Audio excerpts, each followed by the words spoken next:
Good evening, everybody. Welcome to meeting number 6 of the Administration, Finance, and Fire Committee. I am your chair, Jason Trombetta. Please note the comments that can be made from members of the public for the matter on the agenda by advising the chair during or request to address an item on the agenda section of the agenda. The public may submit written comments for matters that are on the agenda to jpaylove@westlincoln.ca before 4:30 on the day of the meeting for consideration by committee. Comments received after 4:30 on the day of the committee meeting will be considered at the following committee meeting. Comments submitted are included in the record. The meeting will be live streamed as well as recorded and available on Township website. Please note, members of the public, that Councillor Riley is not here at the moment, but we expect him shortly. We have a land acknowledgement statement. The Township of West Lincoln, being part of the Niagara region, is situated on treaty land. This land is steeped in the rich history of the First Nations, such as the Hattaway-Wendoronk, the Haudenosaunee, and the Anishinaabe, including Mississaugas of the Credit First Nation. There are many First Nations, Métis, and Inuits from across Turtle Island that live and work in Niagara region today.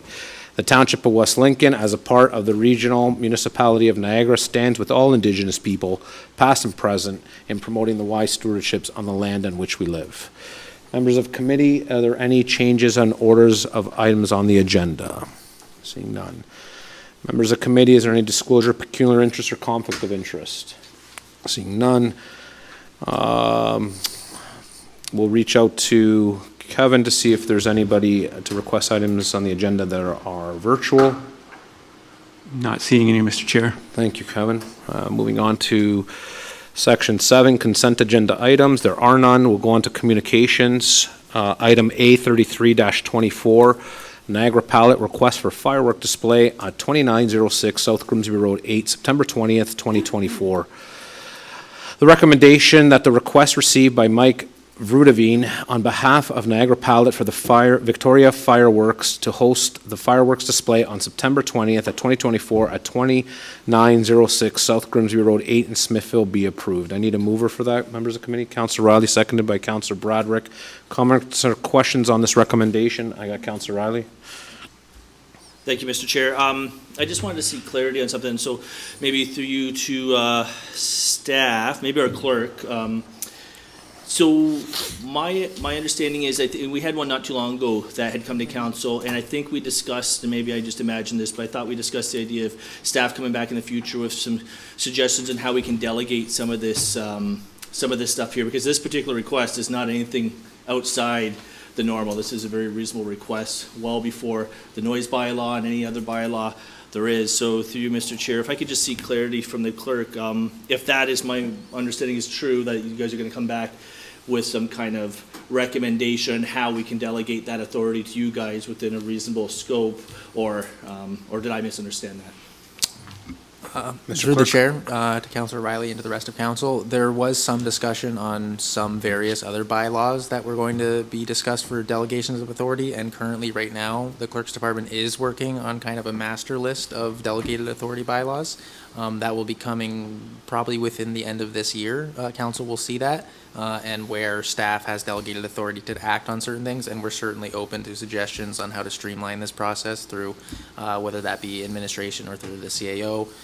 That will be by the end of this year for sure, likely November, but by the end of this year. Okay, perfect. I just wanted to clarify that, because if we had missed the opportunity to provide that direction, I wanted to correct that tonight, so that way that was going to be on the scope in the near future. But hearing that, we'll wait to the end of the year and see what that looks like. Thank you. Thank you. Councillor Broderick. Thank you, Chair. Through you to the Fire Chief. Just a quick question in regards to if you have reviewed where the fireworks on that property will be shot off, I guess, for lack of better words. There's just a lot of flammable materials on that property, so I just wanted to ensure public safety. Through you, Chair, to Councillor Broderick. Yes, I did receive detailed drawings, the fallout zone, where the audience is, where they are going to be setting them off in conjunction to the property and the property line behind. So yes, I do have, and I have the copies of their licenses as well. So I have no problems with this. Oh, that was going to be my next question. Thank you. That's all. Thanks, Councillor Broderick. Any other comments from members of the committee? Seeing none, all those in favor of the recommendation, or that's coming up on your screen?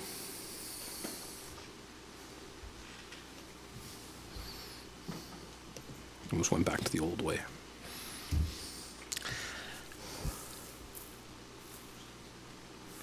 Councilor Rayner? Submit? No, you did not. And that carries. Thank you, members of the committee.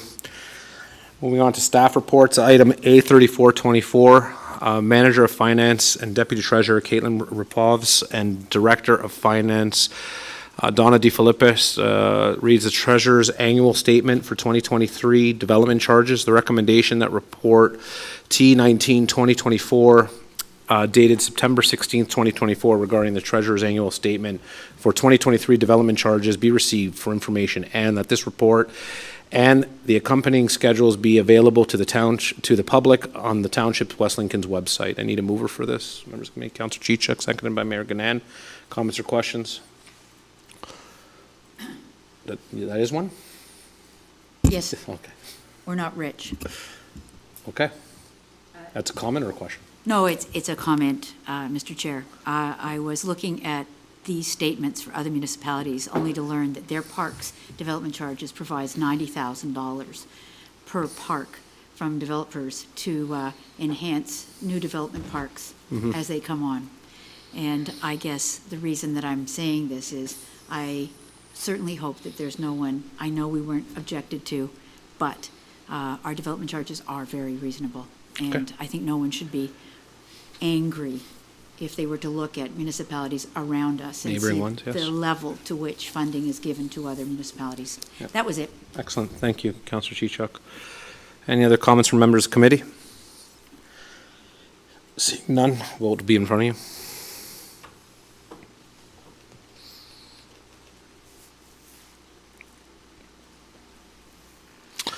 That carries. Thank you, members of the committee. Moving on to item A3524, Director of Finance, Treasurer Donna DeFilippis, and Manager of Finance, Deputy Treasurer Caitlin Rapovs. Information report T18 2025 budget process and schedule. The recommendation that the information report T18 2024 titled the 2025 budget process and schedule dated September 16th, 2024 be received for information.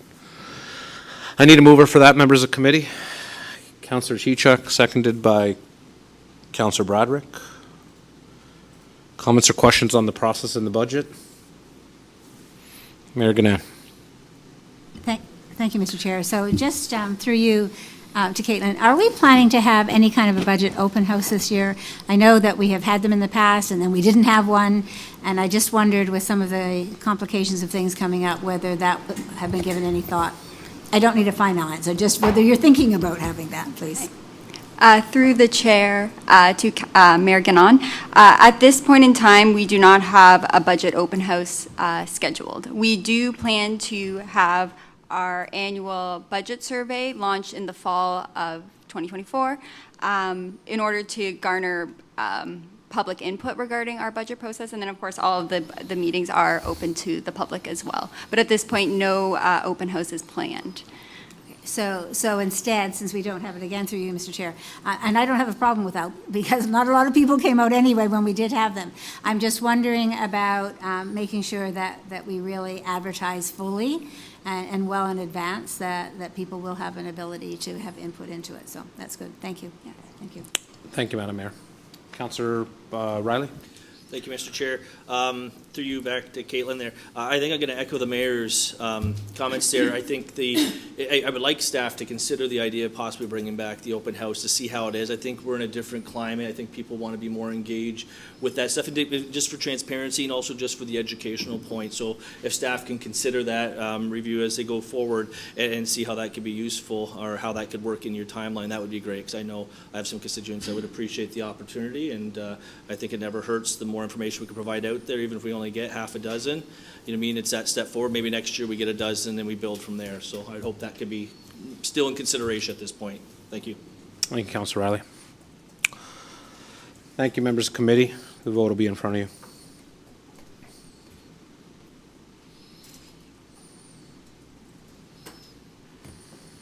And that carries. Moving on to item A36-24, Fire Chief, Mr. Fisher, Dennis Fisher, monthly update, August 2024. I need a mover for that. Councillor Riley, seconded. Councillor Rayner. Comments or questions? Councillor Rayner. Thank you, Mr. Chair. Through to the fire chief. Station 2 progress, you say a number of minor deficiencies have been corrected over the last couple of weeks. My question is, do we have any major ones left? Through you, the chair, to Councilor Rayner. No, not at this point. I have nothing that's major. All right, through you, Mr. Chair, to the chief. Have you got a timeline when basically everything can be completed and wrapped up and everything is to everybody's satisfaction and we can move forward?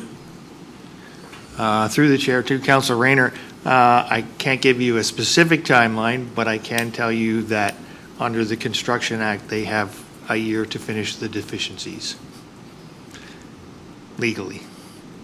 So, Chair to having said that, I'm certainly pushing them to get things finished, but I can't give you a timeline right now because they have not given me timelines. Chair through to fire chief. The way you said that leads me to believe that there are a lot of deficiencies because you said they've got a year to complete all the deficiencies, which is a scary statement. It sounds to me like we've got a long ways to go. Through the chair to Councilor Rayner. No, we don't have a long ways to go. It's just under the Construction Act, that's the legality of it. But there is not many. I would say maybe 4 or 5 left to finish up. Through you, do they have a timeline? Completion date? I don't have a completion date right now. Do you have the, from Nikon, do you have you have a project manager there now that you can talk to and you guys Correct. can sit down and say, okay, these are the deficiencies. Yes, that are we left. talk. Give me a timeline, We talk probably twice a week. but he won't give you a timeline to finish. No, unfortunately, I have not a timeline for you at this point. Under the Construction Act, they have up to a year to finish. It could be putting a light switch in the wall. They have a year under the Construction Act to get that completed.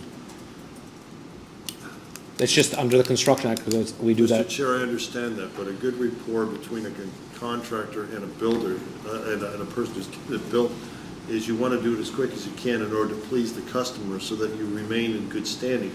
But to intentionally have 3 or 4 items and drag your rear end out until the end of the legal time that you can do it is not really a good relationship and one that you really wouldn't want in the future. And it doesn't set well with them if word gets out to other municipalities that this is what you might expect. So that's why I don't understand if they have a project manager and it's just a few minor ones, as the chief said, put a date on it, get it done, shake everybody's hand, we're happy, it's been hell, we've gone through awful times, but it's over, and let's move forward. But they seem to want to drag this just to kind of make it longer than it already is extremely long, just to be irritating. And I don't really think that that's professional. Thank you, Councillor. I have Councillor Riley. Go ahead. Your microphone, Councillor. Through you, Thank Mr. you. Chair, to our chief. Maybe the question that should have been asked is, when did that 1 year to completion start? Through you, Chair, to Councilor Riley. It starts when they get substantial completion date, which was June the 17th. Okay, so it is reasonable to believe that the timeline at the absolute latest would be June 17, 2025. Correct. Thank you. Thank you, members of committee. Any other questions? Seeing none. All those in favor?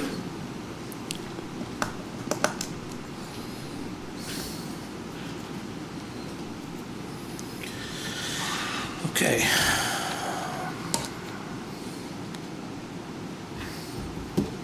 And that carries. Thank you, members of committee.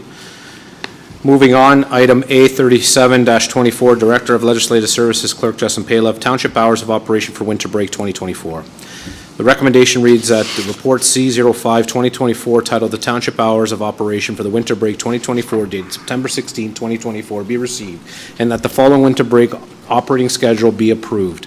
That the Township of Administration building be closed on December 27th, 30th, and 31st, 2024. Offices closed for the period between December 24th, 2024 and including January 1st, 2025. And that the public works yards remain open on December 27th, 30th, and 31st, 2024, and that the West Lincoln Community Community Center remain open, subject to program scheduling from December 24th, 2024 to January 1st, 2025 inclusive, with the exception of December 25th, 2024. Members of committee, I need a mover and seconder for this. I got Mayor Ganan, seconded by Councilor Broderick. Comments or questions? Councilor Broderick? Thank you, Chair. Through you to the CAO.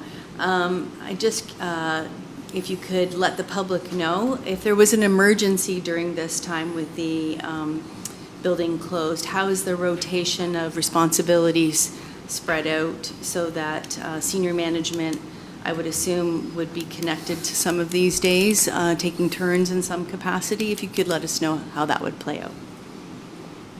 Mr. CAO. Thank you, Mr. Chair. And through you, Public Works staff, and if there's any winter control needs, those kinds of operations are going to continue. And our Director of Public Works will be available to direct that staff as needed. In the event of a broader emergency, we would activate the EOC or partial activation of the EOC, and more staff would be brought in accordingly. So staff would be brought in as needed if the situation arose. Thank you very much. Thank you. Chair. Any other comments? I just wanted to follow up with Councillor Broderick's comment. That did come up at our pre-agenda meeting about the notification to the public. So just to Mr. CAO, it's came in the past where we had a massive snowstorm at one point. The township got closed. I think there was a big dumping a couple years ago. Phones were directed to the township, but no one was at the township, and people were kind of left leaving messages on answering machines, and again, winter control, can get out of the roads, that kind of stuff. Is there a protocol that's going to be in place, I guess, for those days that, someone is on call if someone has, in an event of a massive snowstorm, something like that, to either one who can? Thank you, Mr. CAO. Sure. Thank you, and through you, Mr. Chair. Yes, we will. I'll spend some time just reviewing that, being new, to make sure that I'm understanding what those processes would be. But the expectation would be that we do have call center staff, whether that's a admin position from Public Works or whatnot, in place as needed, so that the calls are being received if we do have a storm event. Okay, great. Through the chair, also to the rest of council, and with conversations with senior staff, we did note that we would be publicizing that information. So on our news notices on social media and on our website as well is a specific contact information for emergencies, just so people have somewhere to call or to look during times of an intense snowstorm or whatever emergency is going on where township staff is not regularly attending their job duties. Excellent. Thank you. Madam Mayor? Just further to that, Mr. Chair, I think we need to be really careful when we advertise as well that we overstate the obvious, not to call the main office, because I think people just automatically do that. If they're in the habit of calling for any reason whatsoever, they assume that somebody will be in this particular building. So I think, as well as advertising where they should call, I think we have to make sure that we clearly state that nobody is in the administration building during that time. Or we'll still get things left on answering machines, and we'll still have people who are upset with us. Thank you. And just to follow up that, just to go to the comment that the mayor made, that 957-3346 is embedded in everybody's mind. So I know what she's getting at. Councillor Riley. So I guess,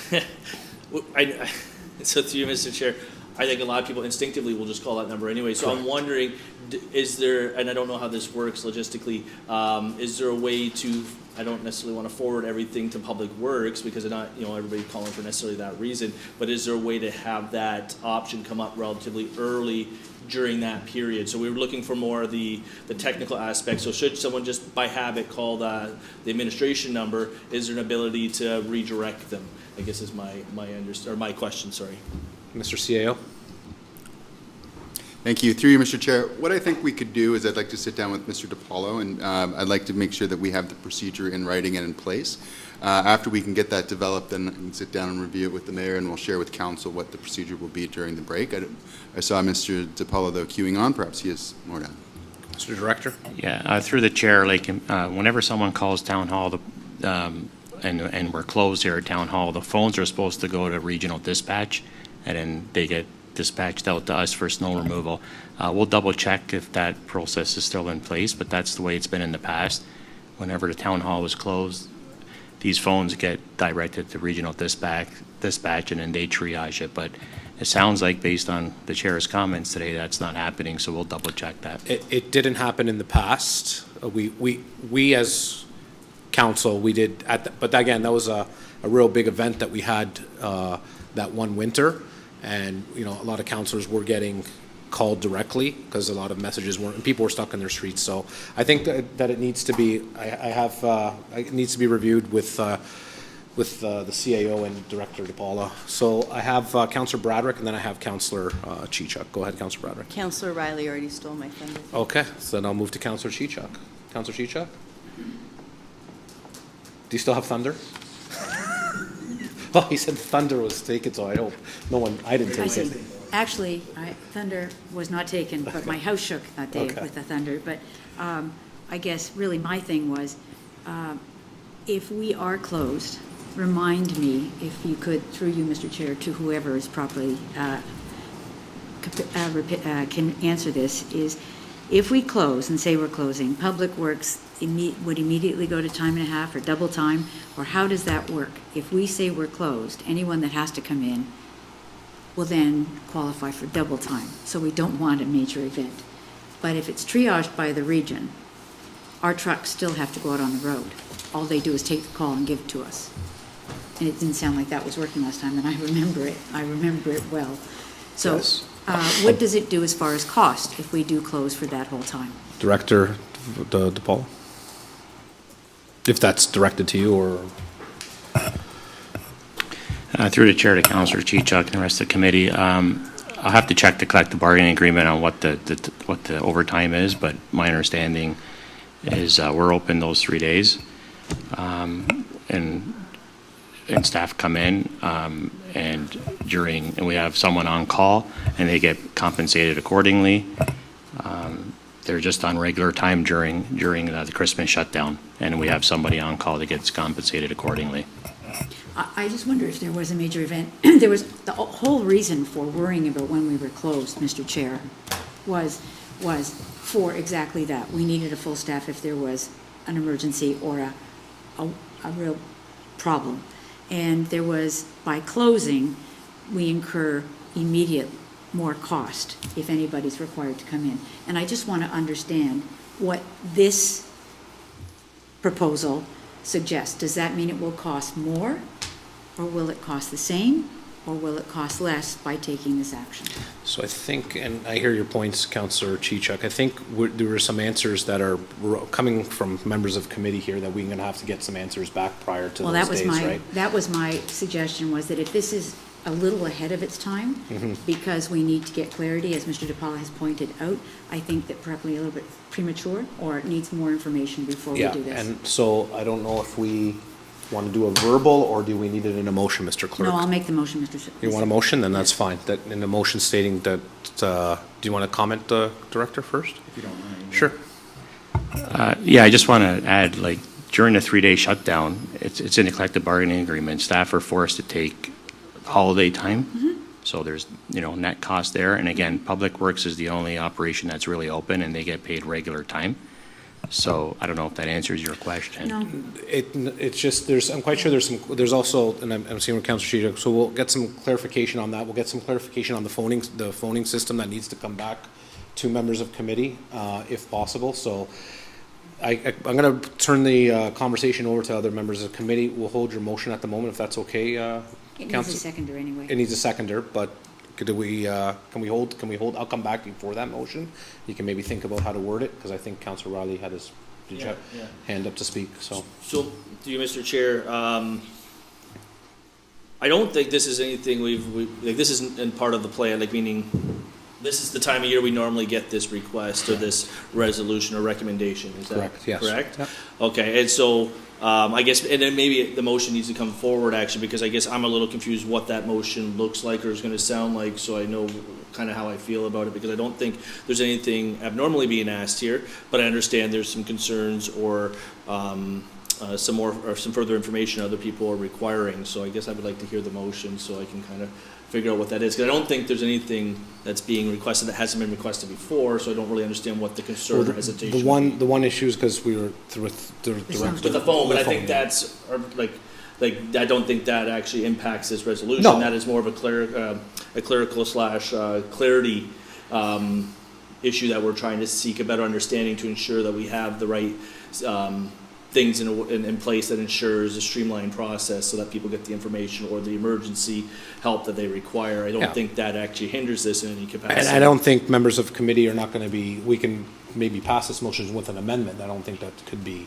So like, I'm not opposed, I don't think any members of committee are opposing this 'cause motion. I'd be fine with passing it and then requesting that staff report back those findings at another time, but I don't think there's any reason to hold this. No, up.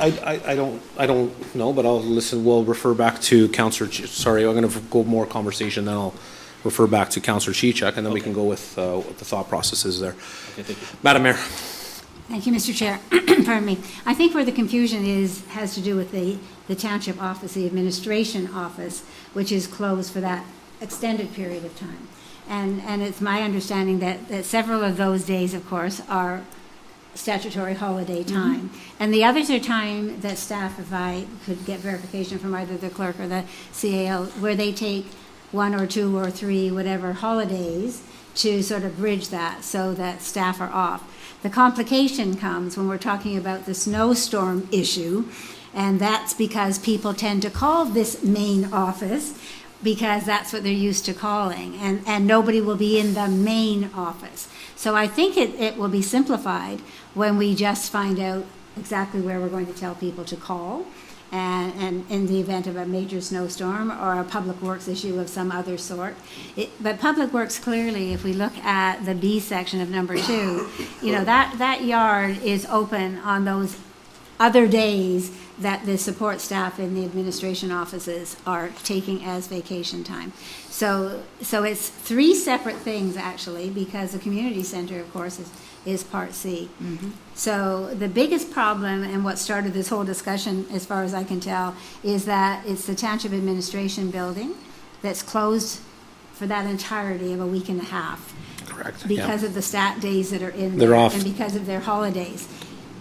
And the odds are, we might get a snowstorm or something Well, during that correct, time, Madam as Mayor. happened many times over the last few years.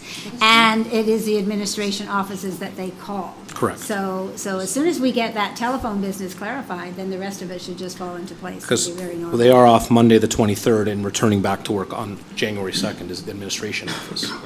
Is that what it's saying here? I think they're in on the 23rd. They work the 23rd. They're they're finished their last day, the 23rd, and returning back on the 2nd. So Is they that actually correct? start on the 4th, yeah, or the 24th, yeah. So that's a little bit over a week of the office. A week and a bit of the A office week of the closed. offices being closed. So part of that is vacation time for staff, and the other part of that is. Correct. And again, this all arose from my comments making that, you know, again, people are so This used is to. where they call. 957-3346. They get where- it. Exactly. You know, and then I'm quite sure there'll be some phone calls and, you know, on the answering machine, how are those retrieved? So, Now, further to that, Mr. Chair, we do have, since the last time it happened, a newer phone system. So perhaps this phone system that we now have does have the capability that the director has suggested in terms of automatically forwarding those calls. That would be something to look into, I would think. I'm sure for staff will report back on how this is Exactly. going to be done. Counselor Chichek, did you want a verbal or a motion? Do you still want, or with You this know, conversation? I guess what's happening right here is that everyone who has spoken has not quite understood what this said. And whether it was you correcting it or just for further conversation, we've heard it. And I thought because this is September and we're talking about December, that we would come back with a report that fully explained so that people aren't going to be left anywhere with the 23rd to the 1st, because it's not 2 weeks, it's a little bit more than one, and we are closed. And I did want to understand the cost, and Mr. DiPaolo wasn't sure what the union agreement said. I just wanted it all to be in a package, like Christmas, with a bow on it. But if everybody feels comfortable, the biggest thing for me is if the storm hits, what do? And if we don't know whether or not the phone link is being used, and it's connected, and we have a new phone system, I sure don't want to be around at Christmas. Where's everybody going? Because that would be a travesty. We've not ever had a complete wipeout, but we've had a lot of people who were stuck and a lot of people who were calling. So if council's happy to do that and have passed this motion, but then have staff come back with the cost. The phone system has been secured, our new phone system has been tested, and everything's going to work. I'm glad. But I sure don't want to having passed this in September, find out in December that we had some hiccups. Correct. That So was the can reason you- for the motion. Thank you. So can we have, through you, Mr. Clerk, I think Councillor Chichuk is looking for, and again, she still needs a seconder, but to this motion with an amendment to come back? Through the chair to the rest of council, just as an inquiry, just for my own understanding, from what I'm understanding that to be is more so a request for staff to come back with the full costing of. I think we want more clarity. I think we'd refer this back and look for definite clarity. A, that the phone system has now been tested and works, and the linkage between the region and the township still exists. 2, that we understand the implications of closing those days and what it would do to our collective agreement. And, well, the community center's open, and it will have scheduled time, so that I think we can leave the way it is. Yeah. I'm not opposed to that. I'd like some clarity knowing that, and I ensure that Public Works to discuss with Mr. CAO, that, I'm quite sure Public Works is on call 24/7, even with blocked drains or water main breaks they're on. That's no problem. But what happens when someone is, Christmas time is, it's not always the best time for a lot of people. If someone's upset about a tax bill and wants a question answered on those times, that means that they have to wait, or they can talk to somebody during that period, or, something in regards to something, on a clerical aspect, maybe they can wait a week, but I don't know. Is there sometimes that there's a phone call that can be made? Like, I know other municipalities have a citizens first, and they have those obviously for Christmas, but there's also people on other calls. Not that, we have to have this, but maybe there's something that can be done through you, through your new administration, and give some thoughts out there, Mr. CAO. So maybe we can have some dialogue later on if that's possible. Okay.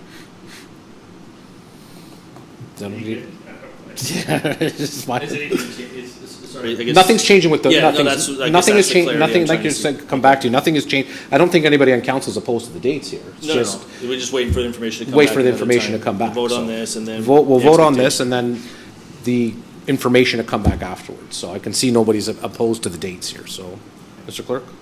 So through the chair to the rest of council, so this will be a referral motion, so we're going to bring back the report, or are you adding a recommendation? So we're happy with the timeframes. Okay. Okay, we're happy with this motion, but we want some information, Okay. come back another time, At the next meeting. at the next administration meeting. You can come back in February. Correct. So if you need a vote, we can vote on this motion separately.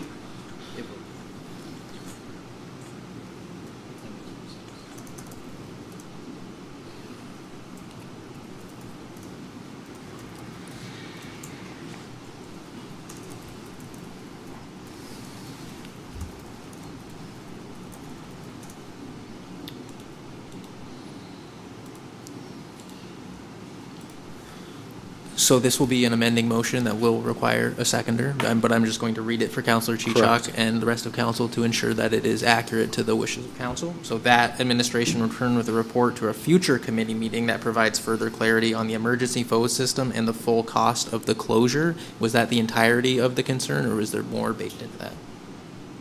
I think with the fullness of the phone system, is that what you said? And secondly, it's the next administration meeting. This report's done, so all we wanted was a little more information and clarity.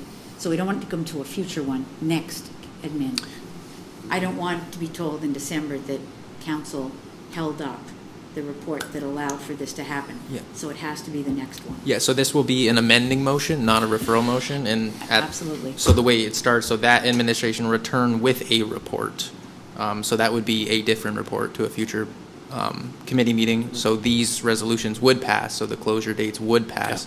However, this amending motion is requiring that we return with a report that provides, I stated, providing further clarity on the emergency phone system. So I feel like that was a pretty common theme. and the full cost of the closure. If there's another item that I am missing there, I can add it. However, that is what I have right now. I think the only thing that Councillor Chichuk was just wanting more on that it comes, I know you said in a future administration meeting, maybe she'd like it next month's meeting. Once before the break, obviously. Okay. Sorry to, Future. No, you're absolutely right, Mr. Chair, and I think the clerk got most of it well. It was just that if we don't want it next month, then we might as well not ask for it. no, correct. Because I You don't. had the word in a future administration meeting. I think we're looking for a hard date of next administration. Oh, meeting. next Next okay. administration meeting. Sorry, I was confused. Councillor Riley? So I guess because that needs a Your second. microphone. Sorry, okay, you know what, while we wait, through Mr. Chair to our manager of finance, Caitlin. So the costs that are gonna probably be discussed between yourselves and I guess Public Works and our CEO, like this is stuff that we've already supported through the last budget. Like nothing's gonna change, that's already been projected of what the estimated cost is gonna be, right? So this is, I just wanna make sure the community understands that this is not gonna be a new expense or a hidden expense. This is something that council's already supported back last March, so there should be no surprise to any member of council. So through you, Mr. Chair, if the finance can speak to that. Sure. Through the chair to Councillor Riley, that is correct. The costs associated with this would be budgeted for through our operating budget, consistent with our past budgets. I would just add a comment that if council was interested in removing those days and having staff be in the office present, that would actually probably result in additional costs. So thank you, yeah, and so that just clarifies that as far as the concern around what this is gonna cost is less of a concern, that's already been factored in the budget. I think, at least my concern was understanding the functionality of the phones, ensuring the community has that safe line. I know other members were concerned about the costs there, but I just wanted the public to understand this is not a brand new request. There's not more money being put on the levy by any means. Thank you, Councillor Riley. So through the chair to the rest of council, I'll just read it one more time just to ensure that everybody's aware. That administration return with a report to the next administration finance fire committee meeting that provides further clarity on the emergency phone system and full cost of the closure. This will be an amending motion to the original Correct, motion, yes. and so all of those still will pass with this vote. Thank you, Mr. Clerk. This will need a seconder, and then we'll a comment? Yeah, go ahead, Councillor Broderick. When we talk about the cost of the full closure through you, Chair, to Caitlin, I'm a bit confused because I think it would be very difficult for your department to assist the CAO and Public Works to come up with an estimate of that cost, because first you said it's actually costing us less by doing it this way, and to predict what the usage of the staffing would be during that time is impossible, because the cost could be, you know, a lot larger if they're called in during the statutory holidays versus the times when they're already going to be scheduled to work, because Public Works is still open the days that are not statutory holidays or assumed statutory holidays due to the collective agreement. Is that correct? Through the chair to Councillor Broderick, yes, that's correct. So then I guess through you, Chair, to whoever, the CAO, or perhaps to Councillor Chichuk, I'm just wondering if really your request for full closure would be, full cost would be something that would really be obtainable and perhaps maybe even worthy at this point. Mr. Chairman, it is based on assumptions, as is the whole cost. The cost is because everyone's using their holidays and had to use them. So the question would be, what would we have to bring in? It was based, that triggered when the chair asked about should we be closed for that whole time? And should we have someone in? What if somebody's closing mortgage? What if there is an issue with someone? Most places have a call center, customer first, etc. So if it's costing us nothing because people are taking their vacation and using it, then it's just costing us what we have accrued in the vacation expenses. If we were to have to bring someone in to man the phones because the phone's disconnected, it would cost us something. I expected that there would be a cost to it. So once we've discovered that there is or isn't any issue with the breaking in the phone lines or we don't care and don't worry about 7 days being closed because no one's going to have an issue and the water mains are going to get fixed because we have that. It will only be people who have administrative costs and closings where they're lawyers anxious to get a cost. And I know those things exist, but they can also keep a holdback on closing. So I guess really I was just trying to understand, if we brought people in, it's going to cost more because everyone's using their vacation. And I thought that that would probably, through you, Mr. Chair, be something that we also would like the public to know. But, and then I incorporated the chair's request for, do we have anything for anybody who needs administration questions? And we don't have a call center. And I thought that would all be there, so people wouldn't say during Christmas, but I bought my house and I can't close. That won't happen. That's not true, but anyway. Yeah, I just don't want to see staff having to do extra work if it's really not going to be of any value to our decision-making. That Public Works is working, except for the statutory holidays, and in an emergency, those are more than likely the people that are going to be called in. Correct. Councillor Riley? Yeah, through you, Mr. Chair. Sorry, sorry. were you finished? Sorry about Okay. that, sorry. Yeah, through you, Mr. Chair. Councillor Braddock and I are kind of on the same wavelength there. I think my concern at this point is I think this is definitely a good exercise for council to be aware of going forward. I don't see how, financially speaking, we're projecting a hypothetical situation. We've already got it in the budget for what's already before us, and I certainly don't want to confuse that. I personally would like to request that we separate the two items, because I really have a hard time supporting this request right now, which I feel is more of a next year budgetary discussion, when we can go more fulsome into what that looks like based on something that's already happened, instead of speculation of what could happen. Again, should something happen and we have to call in, EOC, and you have to call in the military or whatever the situation presents itself before us, so we don't know. You know what I mean? And so I think at this point, I think it's just not, in my opinion, I think it's just not a good use of staff's time at this time, since we've already have an approved budget before us that's already encompasses this. So I would ask that these two items be separated and voted on separately, because I can't support this request at this time. I do have, and this is good dialogue, members of the committee, and people can privy their opinions the way they want. I'm glad for this dialogue. This is maybe something some house cleaning that we had to be doing from the beginning. But I do have a question to Mr. CAO, which I don't know if you can answer this, or Mr. Clerk. Is this in the collective that we're off this day, or is this just an administration thing that we're off these many days? So through the chair to the rest of council, so there is some collective bargaining that I think Director DePaula did allude to, where it's in the collective bargaining. I think it's 3 days, so I think it's the 24th, 25th, 26th. Those are your statutories, but those could be your statutory holidays that are in the collective. But these added days that were closed.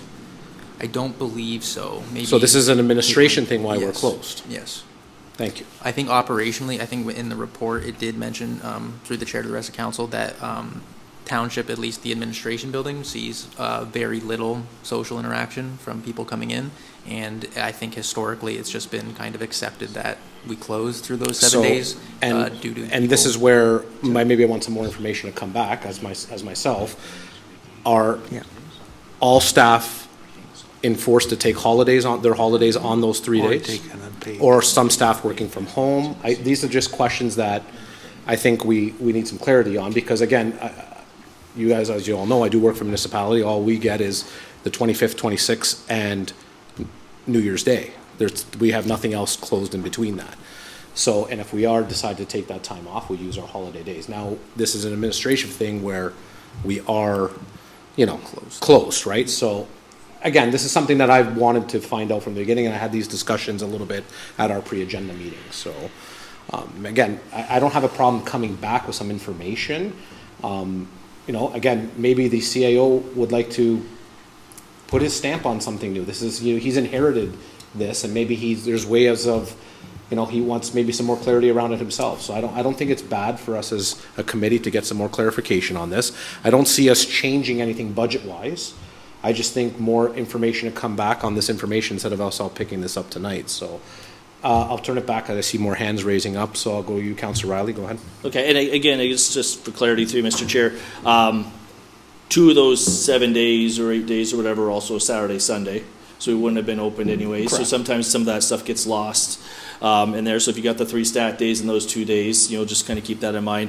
But again, I'm certainly not against the idea. I just don't know if the timing's right with everything else that's going on. That's what I'm saying, why it probably is more appropriate, in my view, to have this come back at budget time next year. So we actually know, 1, what happened, 2, what its actual true cost is, not speculation and estimation. We actually know hard numbers, hard facts. And so that's all I'm saying, and I think it's just premature to bring that forward at this time without us knowing what that's going to look like or what that could look like. And in the end, we could have nothing, and all this was for nothing. But right? part of it was, I want the phone clarity of myself. And then that part that's a part I completely stand behind. That was my biggest concern. I think that's why I'm asking for the 2 to be separated, because I 100% support that. That's an important message for the community. I'm just having a hard time with the request for all the financing and all the work that needs to go into that to bring that back to us on a speculation form.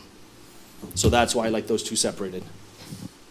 Councillor Chichuk. And we can withdraw anything relating to the finance if council is fine with that. But I think there's a lot of misunderstandings here and in the public about costs. And what I was trying to get was not speculation. And if you want to make it for next year's budget, that's fine.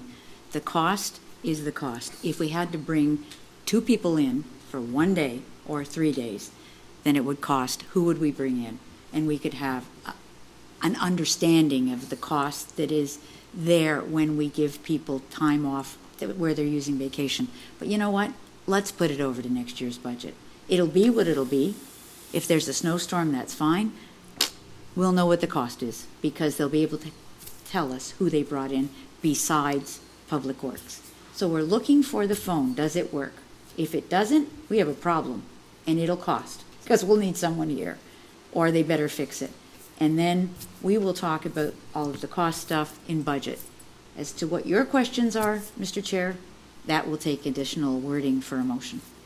So right now, I withdraw moving anything to do with finance research on this motion. Okay. Did you get that? Is there still part of that motion still left? Yeah, so through the chair to the rest of council, so with Councillor Chichok's withdrawal of that portion of the amending motion, what we would be left with would be that the administration return with a report to the next Administration Finance Fire Committee meeting that provides further clarity on the emergency phone system. Is that okay with the will of council? It's good dialogue we had on this motion. I'll still need a seconder. You need a seconder for that, Councillor Riley? Okay, so through the chair to the rest of council, this is just an amending motion, so this is just adding this motion to the original motions, which were the closure dates. So this vote will be in front of you, if that's okay with the chair.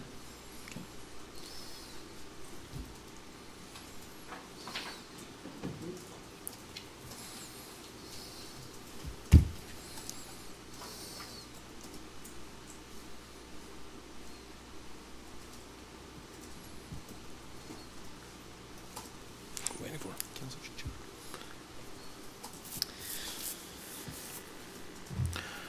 Thank you, members of the committee. And the original motion? The original motion. So if there's any discussion on that. Any discussion left on the original motion? Go ahead.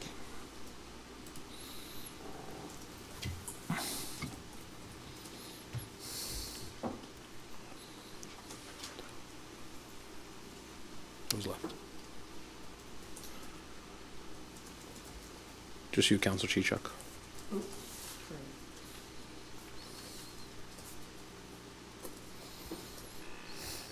Great, thank you.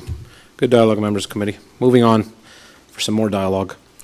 Item A34-24, Fire Chief Dennis Fisher, recommendation report, WLFD 13-2024, RFP Fire Station Number 2, full or partial demolition report.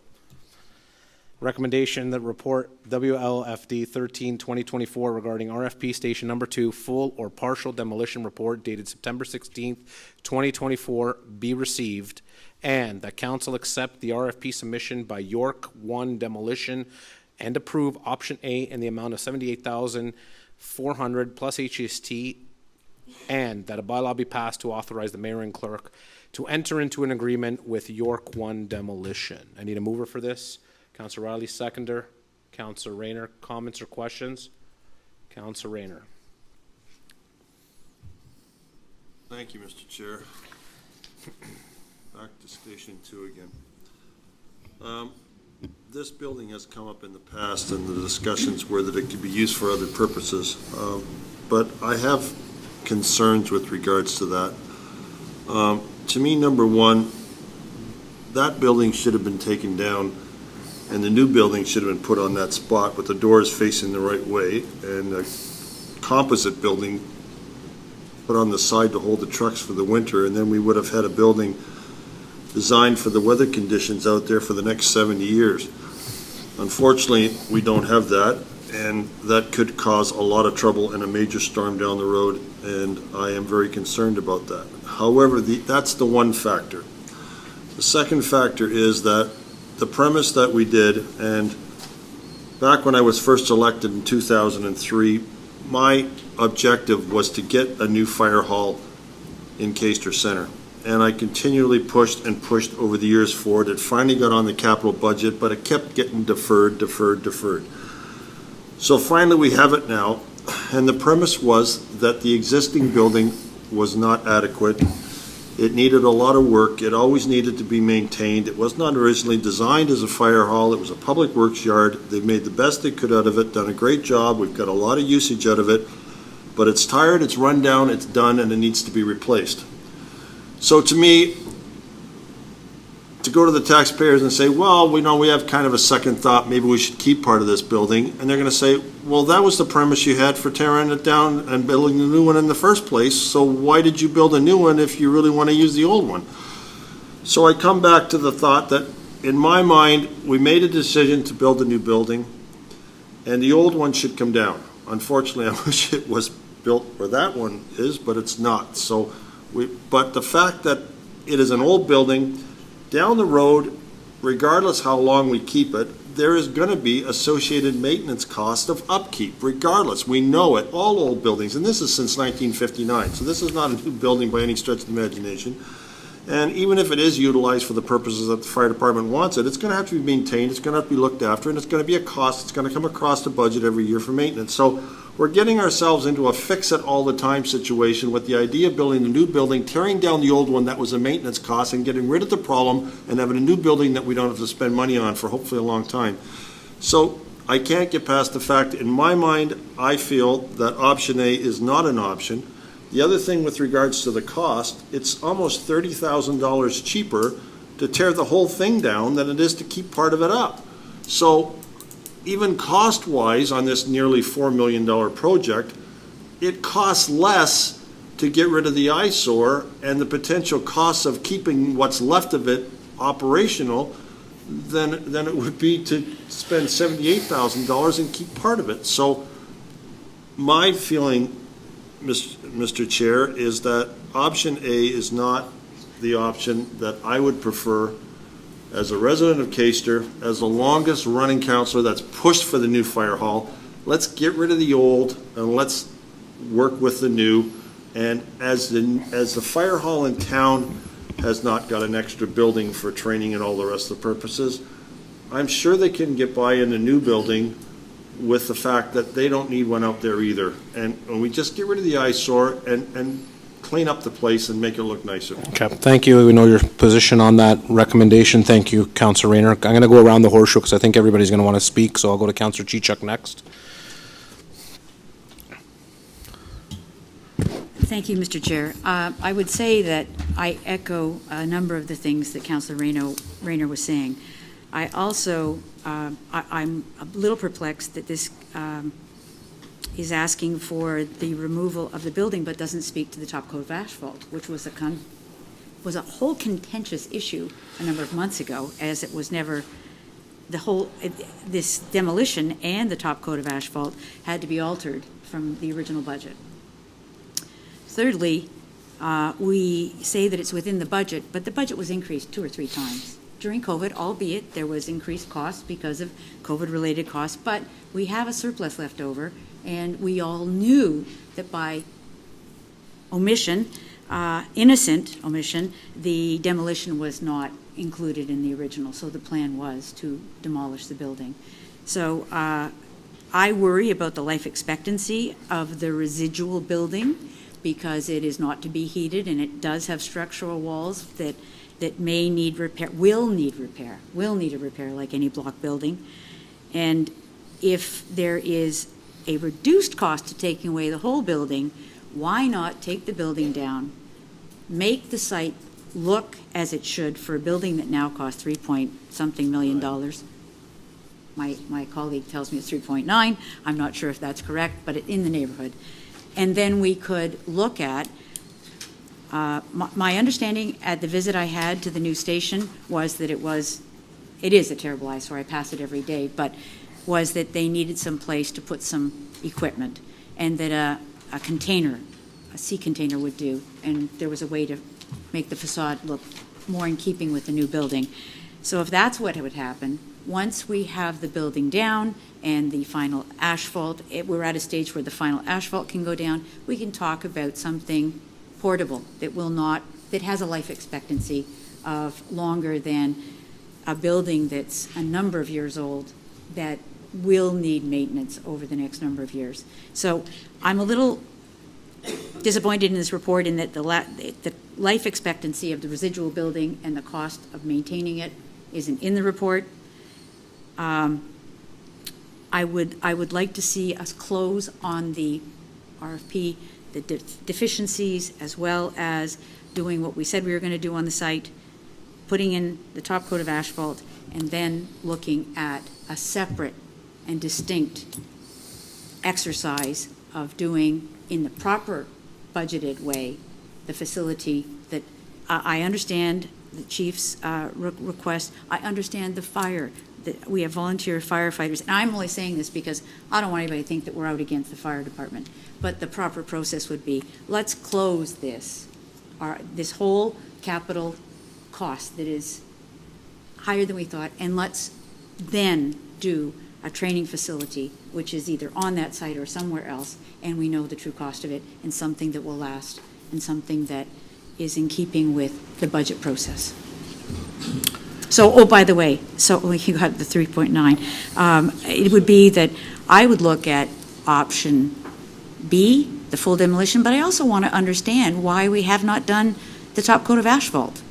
We've got it sitting there, and we've got, I presume, that was my one, that's another question. All of these construction companies are qualified bids, or they wouldn't be on this. Is that correct, through you, Mr. Chair? So I think what I'm going to do in this moment, Councilor Chichik, if you don't mind, maybe I'm going to go around and get everybody's questions, and I'll get the chief to kind of write down so he can report back on some of the questions, because I don't want to just get and then lose a train of thought of the other councilors that are ready to speak. I totally understand that, but I have a report in front of me that has 2 columns, and I would expect we'd be awarding both pieces. So he can report back on that. So, Chief, if that's okay, if when they have a question, just write it down, and then I'm going to get back for you to answer them, instead of we'll be bouncing back and forth and so on and so forth. So any further, Councilor Chichik, I'll go to Councilor Riley. I'll be going this way, and then I'll start over again if someone wants to go for a second time. Councilor Riley? Thank you, Mr. Chair.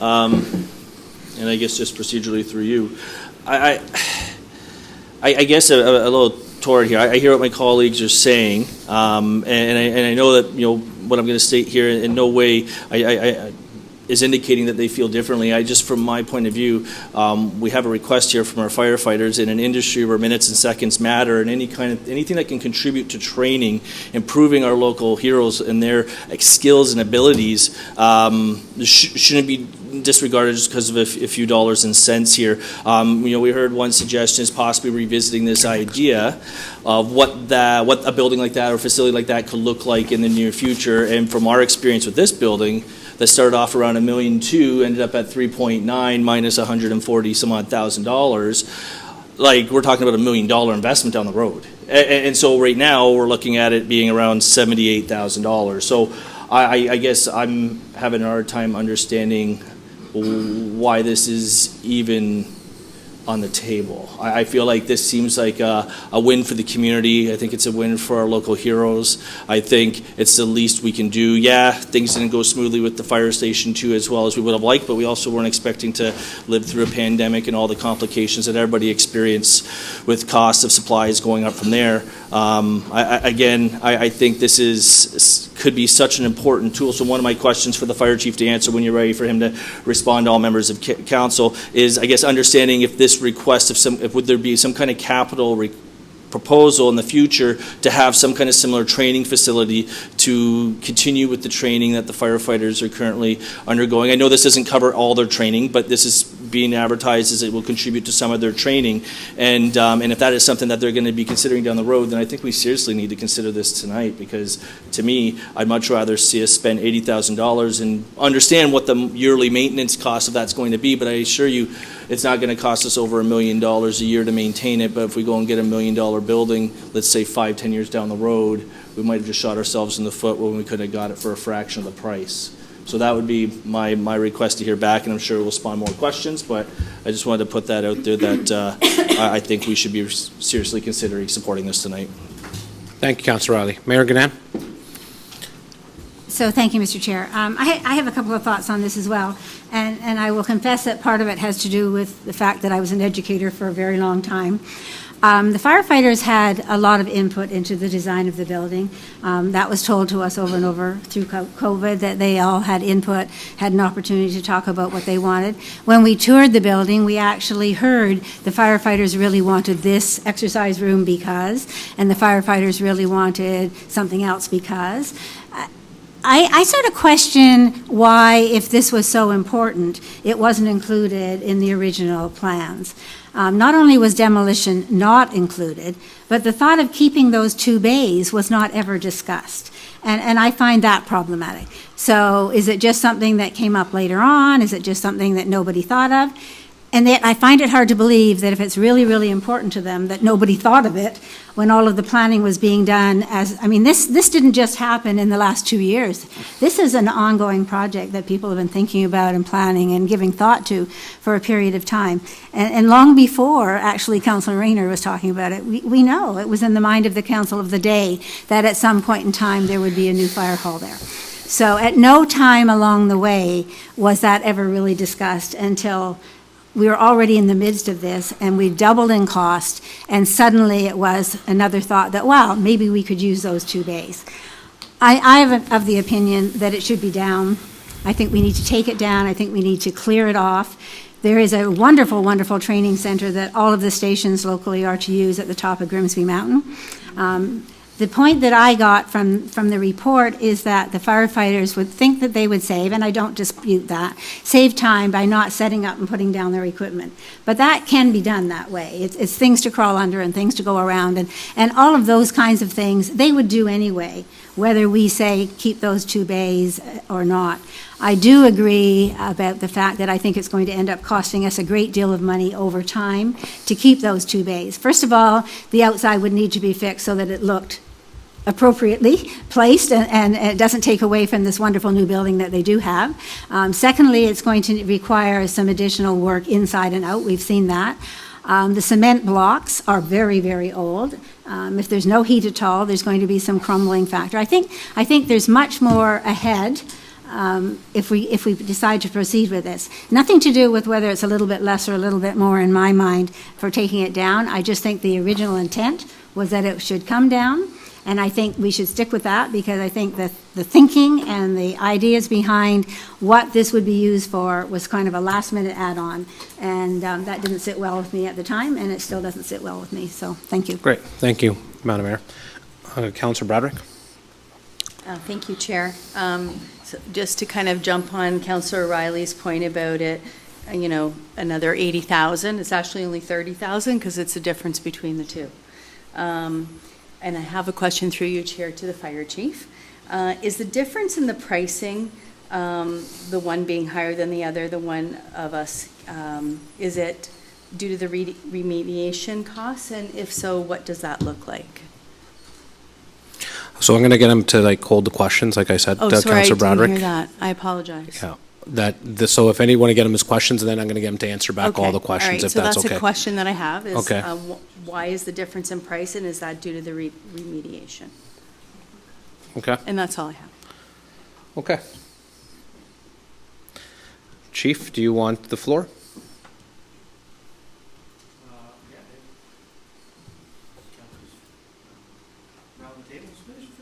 For now, first round. Okay, so asphalt. Microphone, Chief.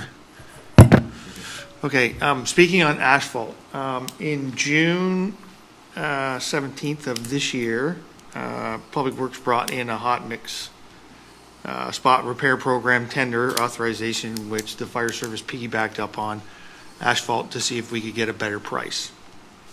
In that report, 23-2023, there was a provisional price of $31,000 to complete the fire hall parking lot at Station 2.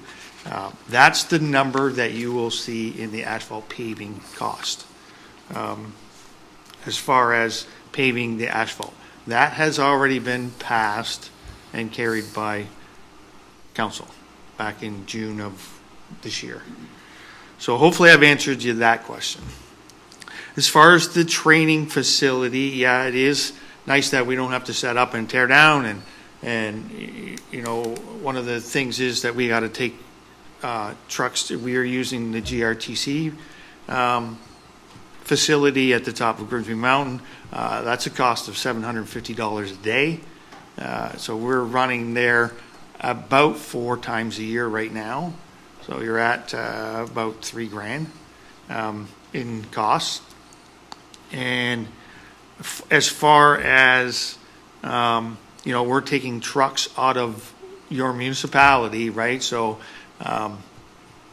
and staffing, so you could get into a delayed response coming from the GRCC. It's not that far, but you're talking probably 10 minutes.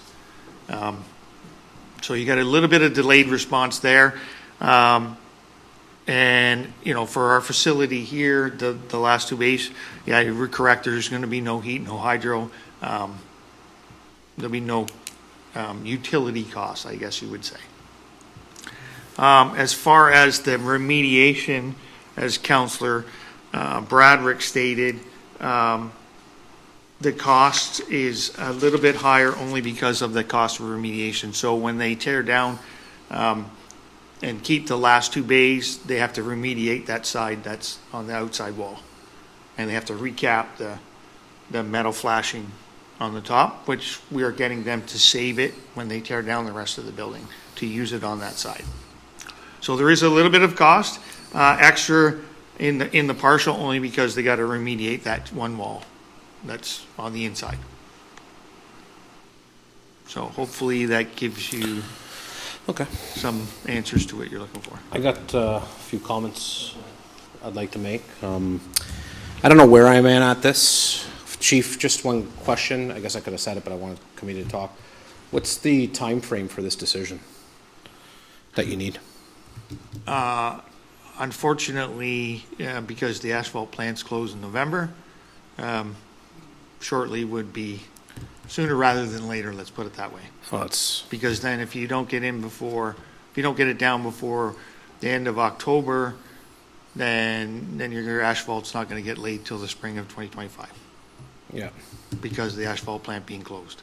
Okay. No, I just, because my thoughts are, you know, it's just my thoughts. I don't know which way I'm going here. You know, we have that open house on the 29th, 28th. You know, a lot of members of the public are going to be there. This is the public's money. If they want to keep it, they don't want to keep it. I'd like to see what their thoughts are. I can ask people when that come to that open house, and maybe that'll make my decision. That's how I'm thinking at the moment. You know, there's a lot of firefighters that are going to be there. There's a lot of members of the public going to be there. I kind of know the way some of the public is thinking at the moment, but I don't know how all the public is thinking.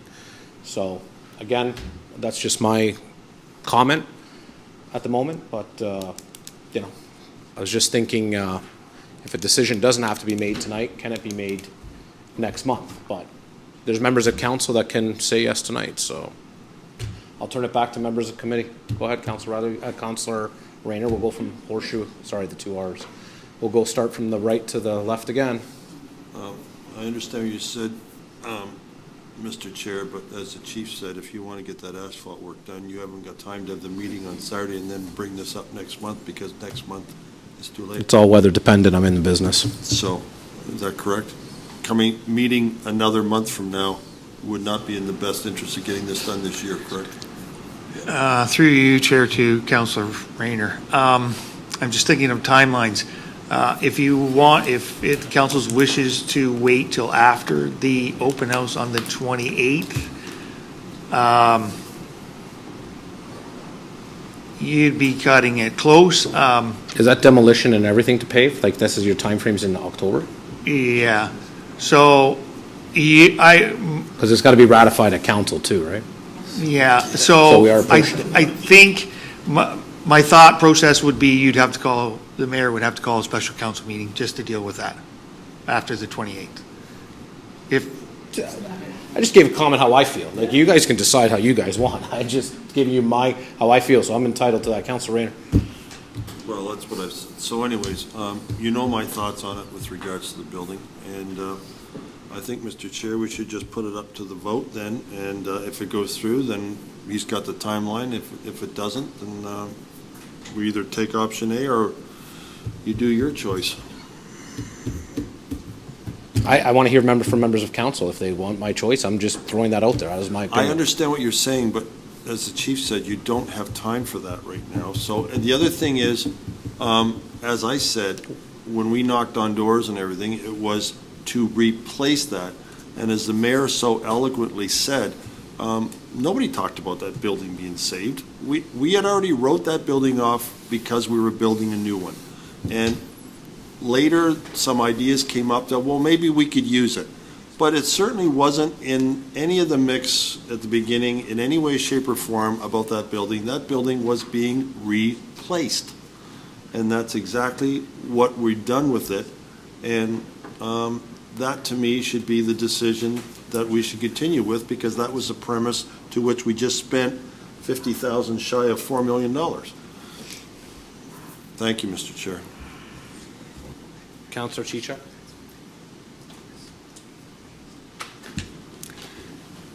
At the appropriate time, I have an alternate motion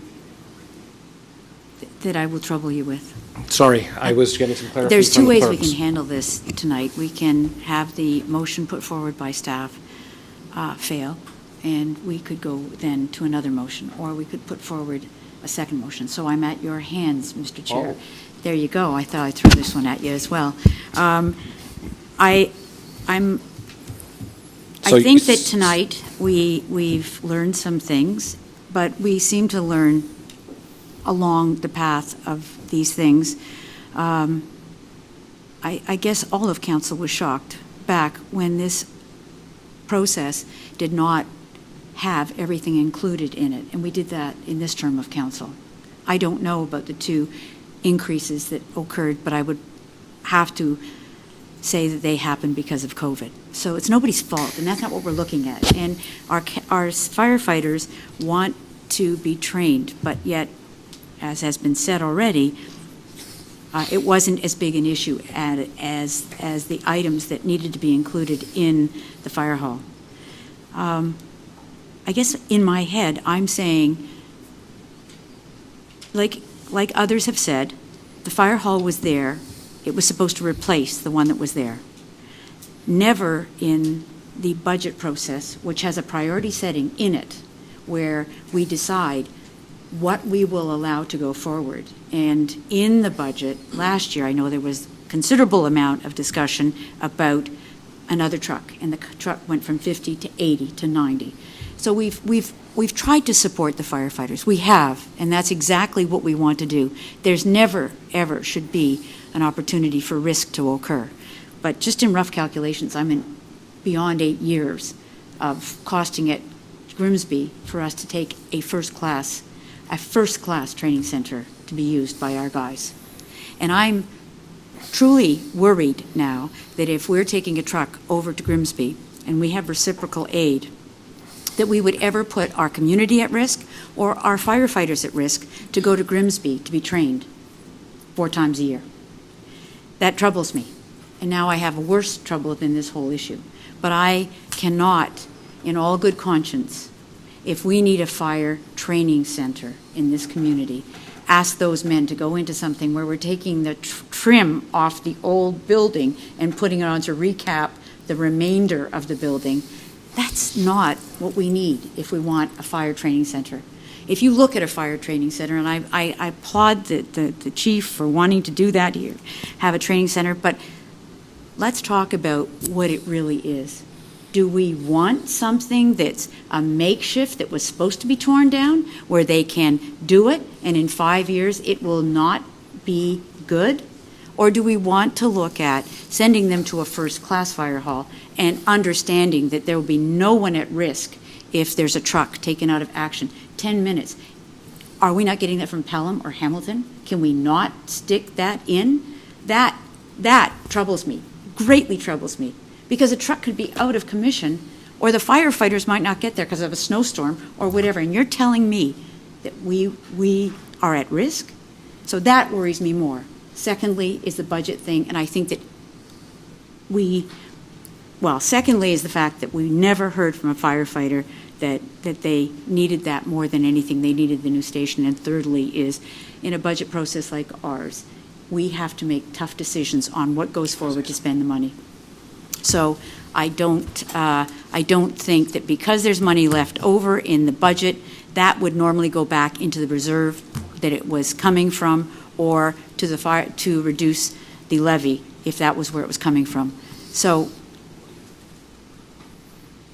I'm thinking that it would best be to demolish the whole thing, finish the site, finish the project, and then, God willing, and taxpayer supporting, we would look at our capital budget and put it in a proper, newer thing, or we'd continue to use Grimsby.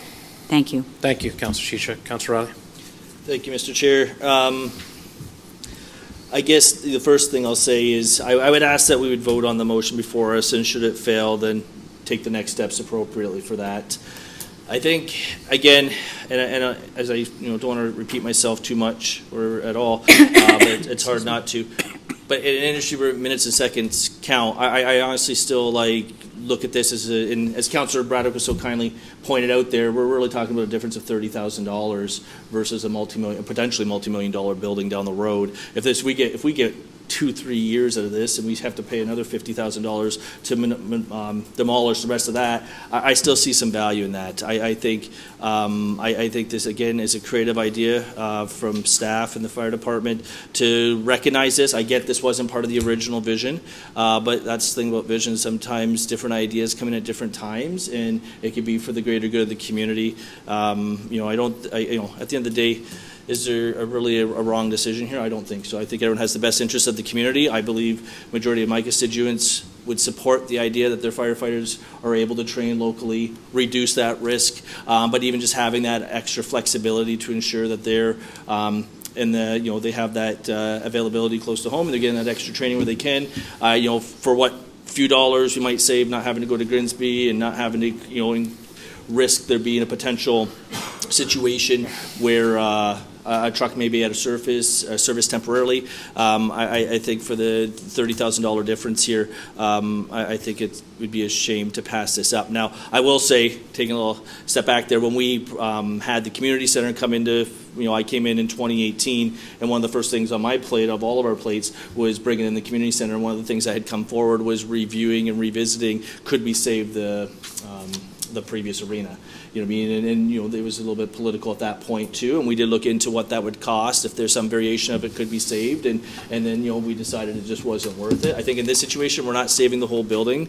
We're saving and restoring a small portion of this building that is a benefit to our firefighters and our community, and I would ask that we vote on this, and should this not be successful, then we still have another option before us. Yeah. I would also, lastly, Mr. Chair, sorry not to cut you off there, I get where you're going with in terms of, it'd be nice to have more feedback from the community. I think the problem ultimately comes down to, even if we had a special meeting called, we still get like 2 weeks. You're right. It's just a little too tight. I do think this is, if we want to look at it from a budgetary matter, if we look at it from even a smaller scale of the hundreds of thousands and millions of dollars that we deal with, this is really small, and I think this is to some extent what our electors have put us in this position to make these hard decisions, and I think, they're going to be properly represented through our voices. I don't think this is something anyone's going to be upset that you didn't consult with, but I don't know, I think I'm pretty in touch with my constituents, and I can't see majority of them having a problem with this personally. Mayor Ganan, would you like to go again? Yeah, Thank you, just- done, Council. Just for clarity, thank you, Chair.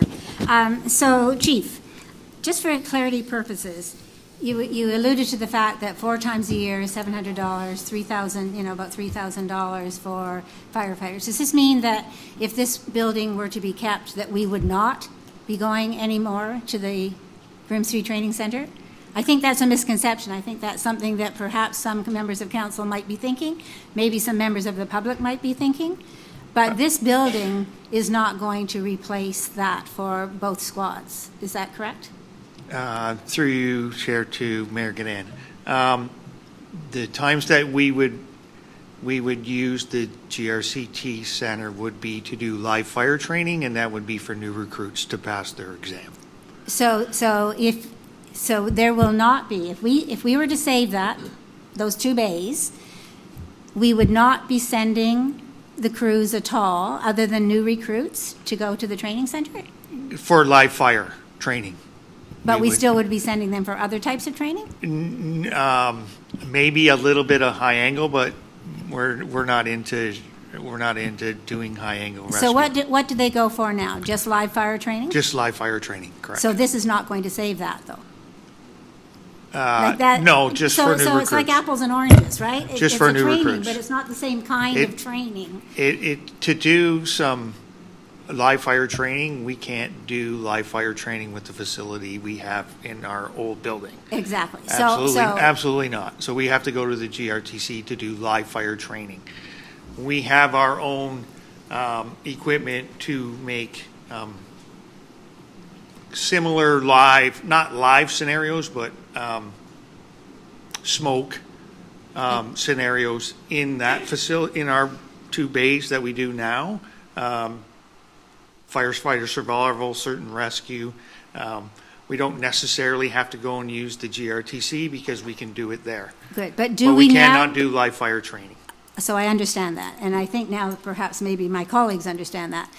However, the implication seemed to be that it would save us $3,000 on sending 4 times a year people to the Grimsby Training Center that was meant for that purpose, for live fire training.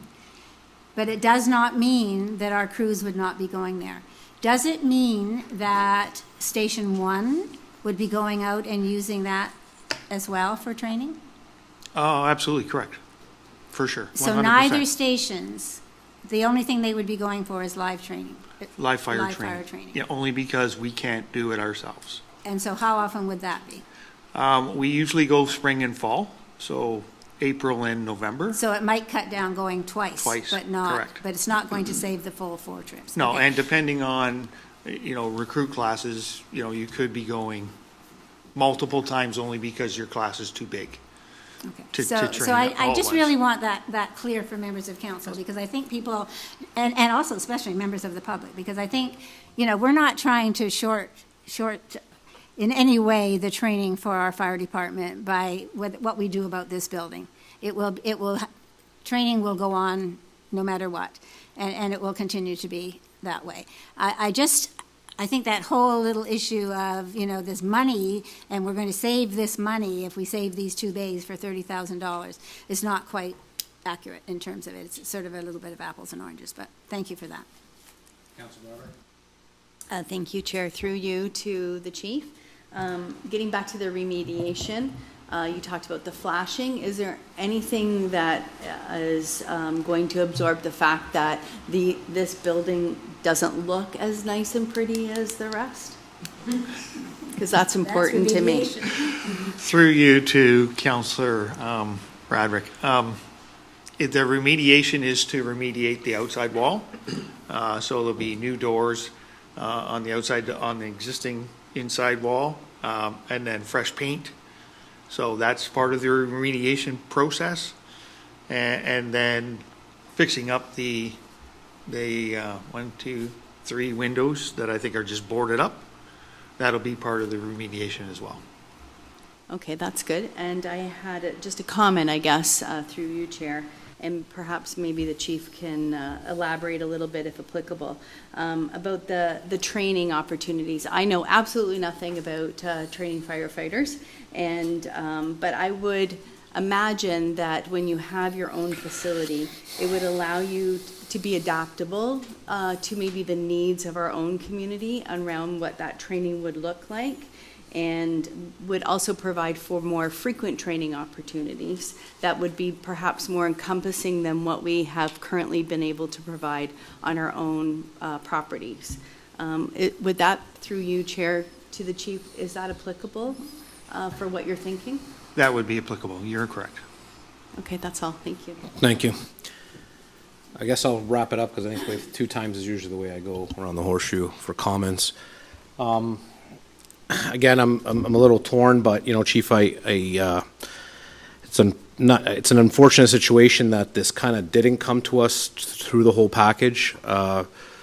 Being that the fire hall is in my ward, we did get quite a bit of flack because of the time frames in the progress. Again, not your fault, Chief. It was just the situation we went through. I know I fielded a couple calls where I had to send some emails to the township about, you know, the rising cost in this, what's taking so long, you know, so on and so forth. I have been hearing from people in my ward of obviously about the issues going on there, and you know, I wish we had, and I'm not saying that Councillor Riley or Councillor Chichuk or Mayor, everybody's entitled to their opinion on how they view, how they want the way to go. I just think that, you know, we were a part of the community center where they wanted us to keep the arena for a soccer dome, and we didn't keep that old building up because of, you know, obviously it was deemed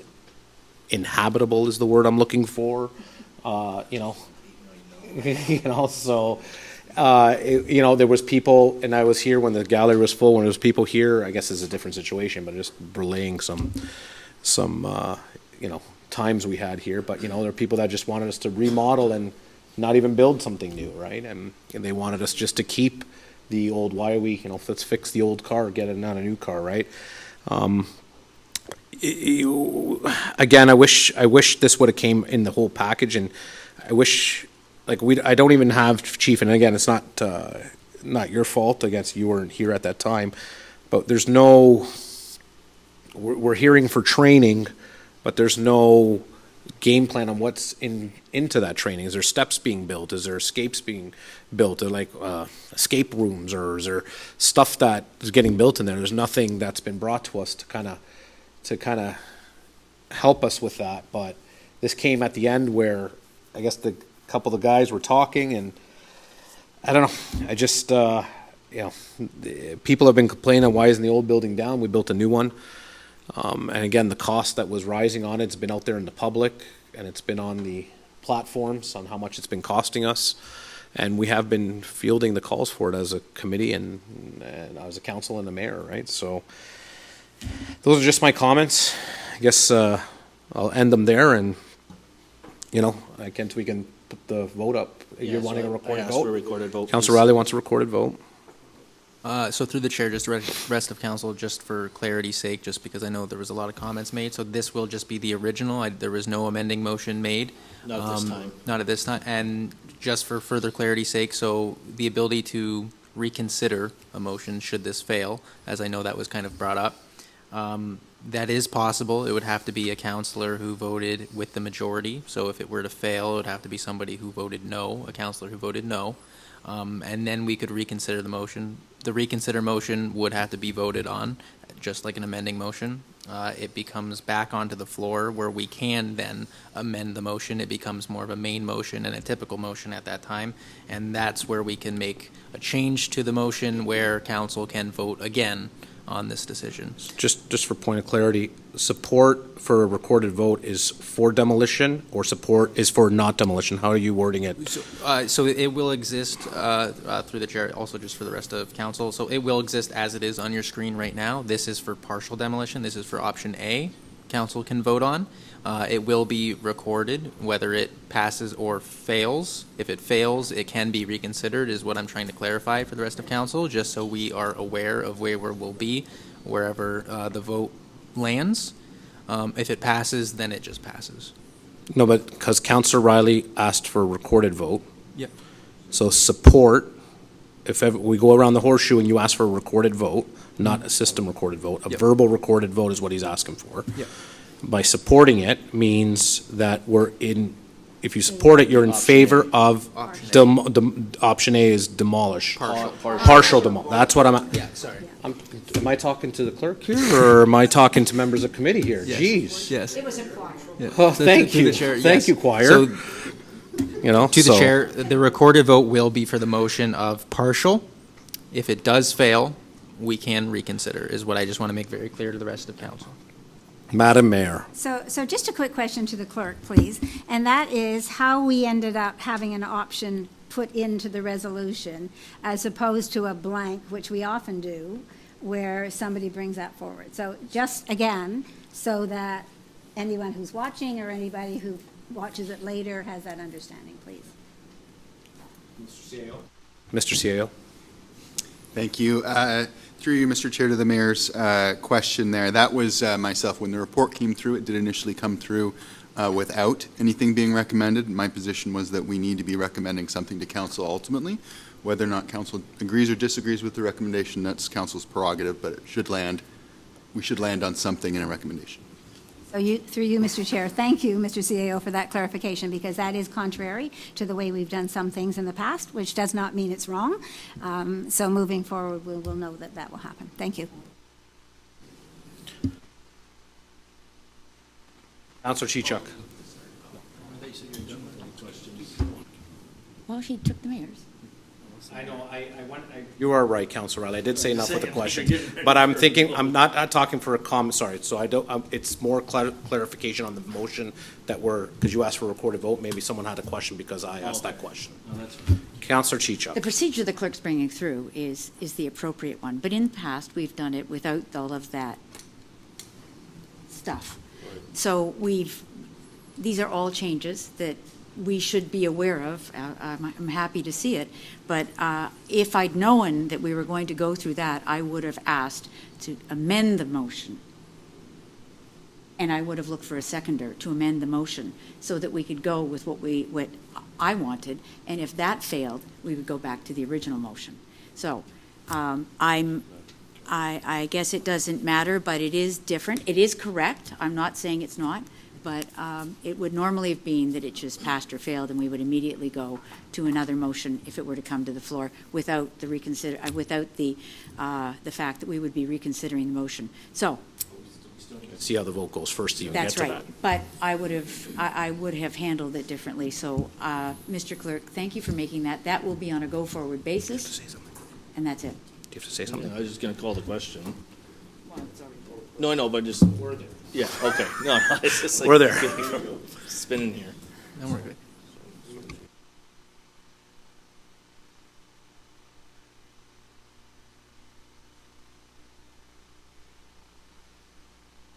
Okay, thank you. So through the chair to the rest of council, I will conduct the recorded vote now, starting with Councillor Rayner. So this again is for option A, which is the partial demolition. Do not.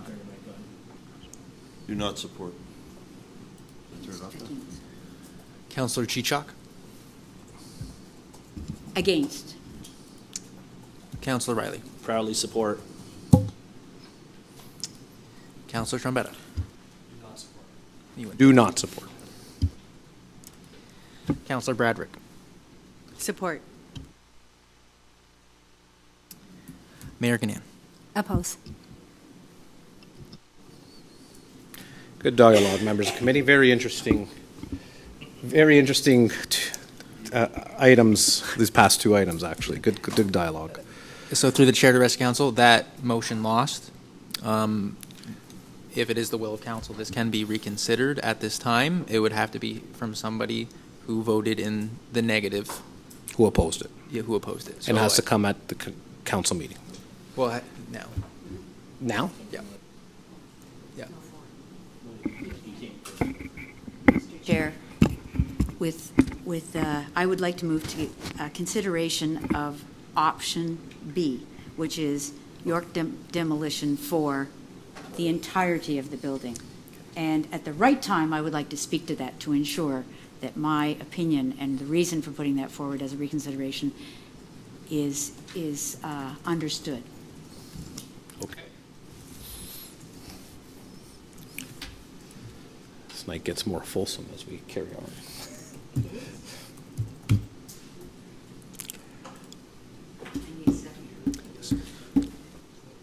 Go ahead, Mr. Clerk. Through the chair, rest of council, I did not realize this would be so procedurally heavy, so I appreciate you keeping on my toes here. So this will be a motion to reconsider. This is being moved by Councilor Chichok. I will need a seconder. It will need to be voted on ultimately. So Councilor Rayner, I see seconded the motion, so I can do just by hand. So this is a motion to reconsider. The motion is to Oh, reconsider? the motion is to reconsider. All in favor? Yes. Yes. All in favor, members?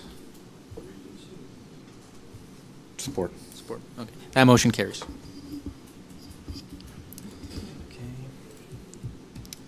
Now, Mr. Chair. You can If I am speak. correctly in the place I should be, according to the clerk, with our new procedures, I would put forward option B, which is the complete demolition to be done by York One Demolition, understanding that the asphalt has already been awarded. Did you want to comment why you said, you did say? Need a seconder for that, please, sorry. Councilor Rayner was, that's why I thought. Okay. Councilor Rayner seconds that motion. Okay. Floor is yours, Councilor. Mr. Chair, I voted against the partial because, in the country, there's a saying that says, you don't put lipstick on a pig. And that building is an eyesore to a beautiful building that we just put up, which was done through the fullness of a budget process. So that's my second point. And thirdly, I remember a couple of years ago, we were evacuated from this building because the firefighters were doing their smoke training in the old hall upstairs, which was insufficient. I'm not going to be an expert. I don't know what it would mean, but I think that an appropriate fire training center at the appropriate time through the budget process would be the way we should do this.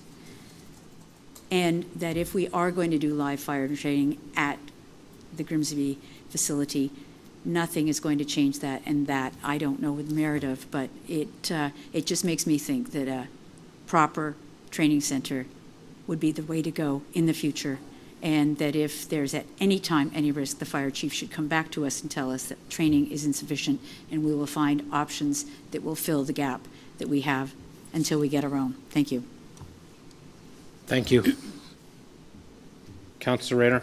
Mr. Chair, I support the comments from Councilor Chichok. If we're going to do it down the road, then we do it right and something we can be proud of. And also, I would recommend through to the CAO that if whoever does it down the road is not capable of doing it, that we hire our own project manager to be in charge and represent the best interests of the township and the taxpayers to ensure that it does be built properly and on a timely manner.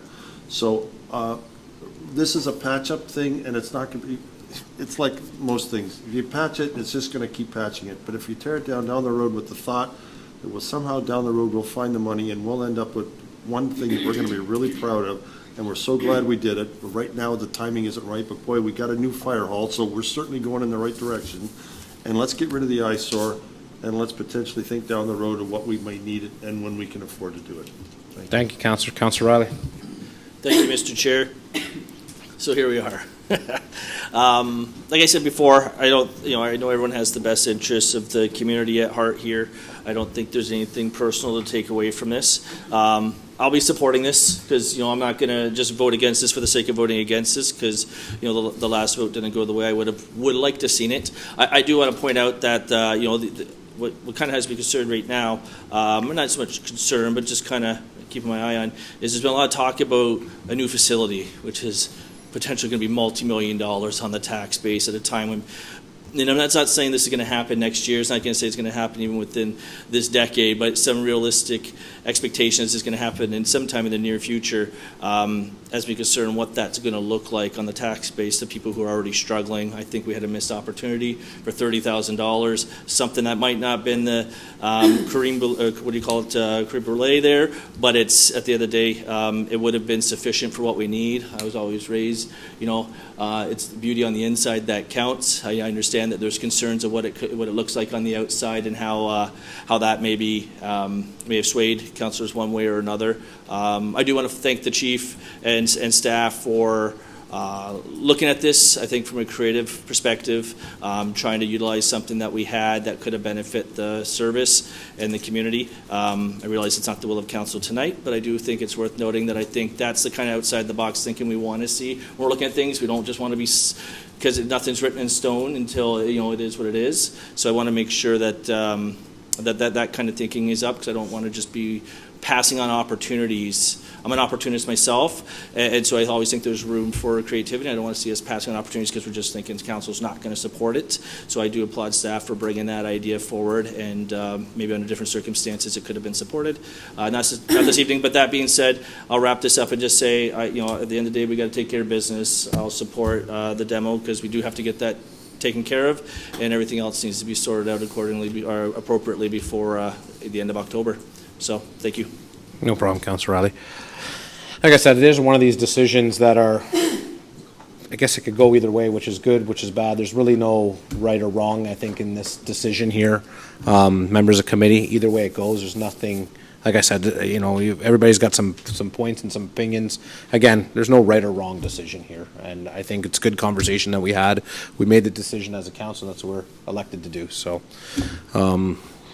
that's it. No. And then you can call the vote. So through the chair to the rest of council, just for, again, clarity's sake, this will be for option B. The cost is $50,500. And that is really the only thing different. It is still going to York 1 demolition. So again, functionally, the only thing that has changed in the motion that will be in front of you is that it's going to be option B, which is the total demolition, and the cost is $50,500.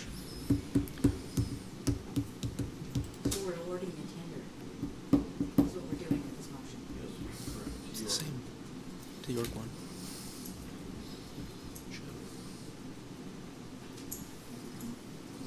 Oh, just a little slow. It's a little slow right now.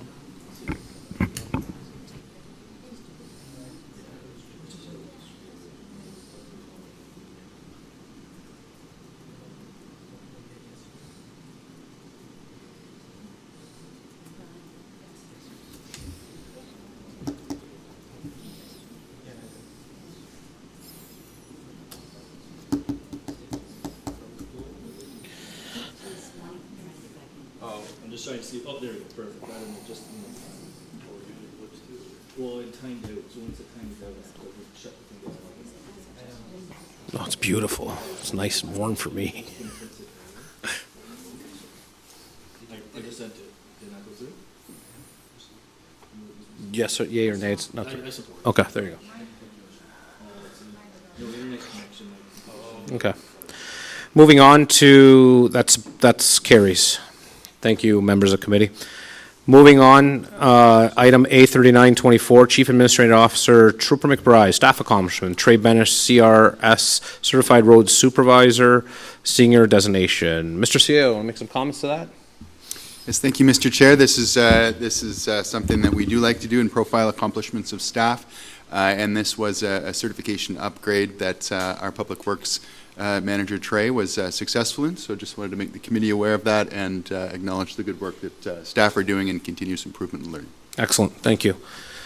Moving on, item A40-24, members of committee, any verbal updates and members of boards and committees, anything?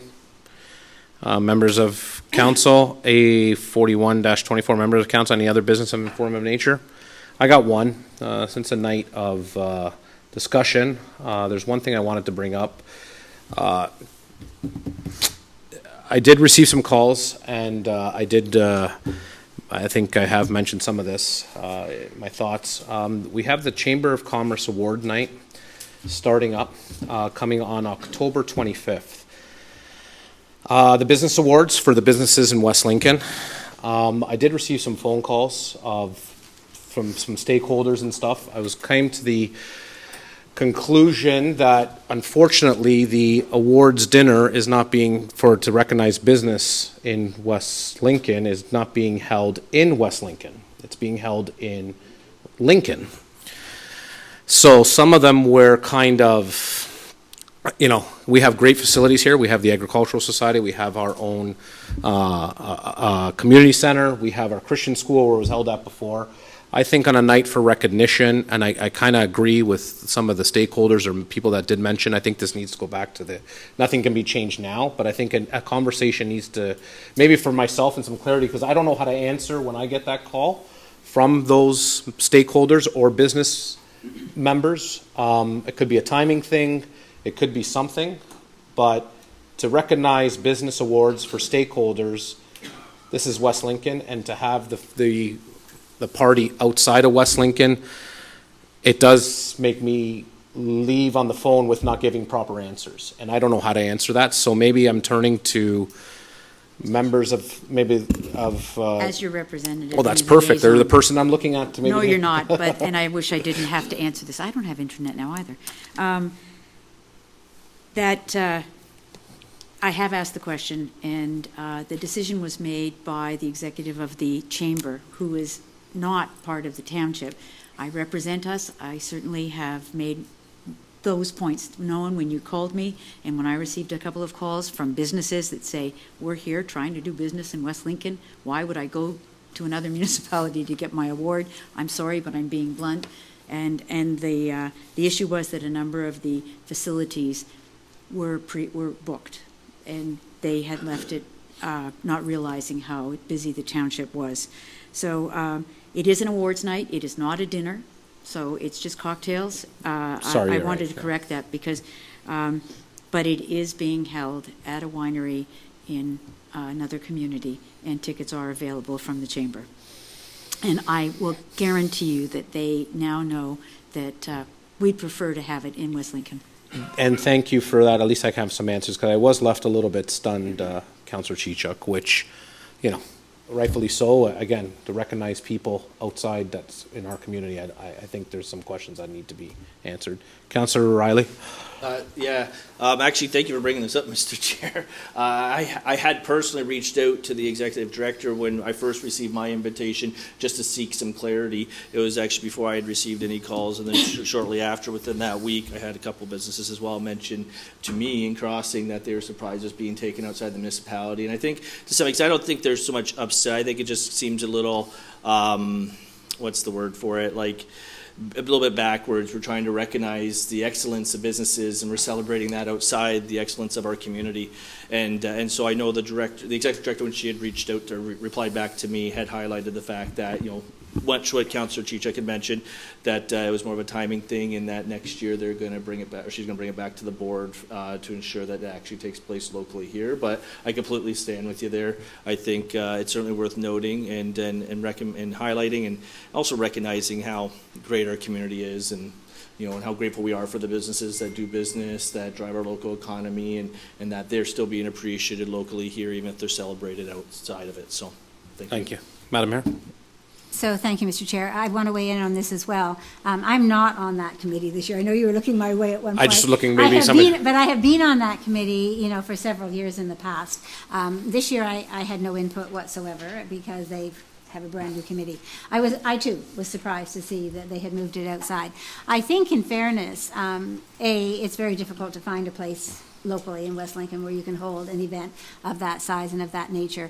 But B, it really is important that they were looking for a nice venue to really celebrate our businesses. So unfortunately, you know, it's not in West Lincoln, but we have to remember as we're thinking about nominating businesses, that it still really is a celebration of the businesses that are in West Lincoln.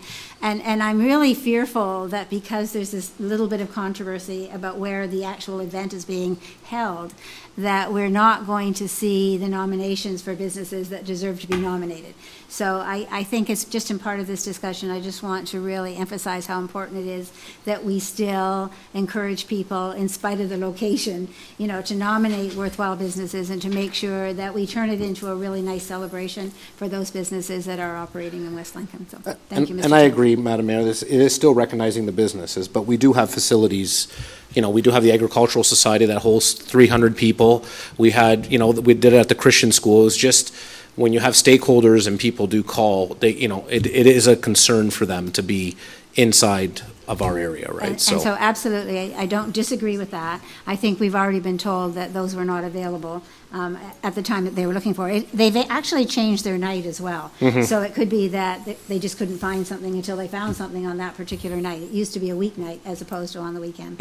But all in all, I just think that we still have to get behind our businesses Of and make course, sure that we yes, are yes. celebrating those. So. But all in all, I'd like to see, you know, the price per ticket on this is what, $60 a ticket?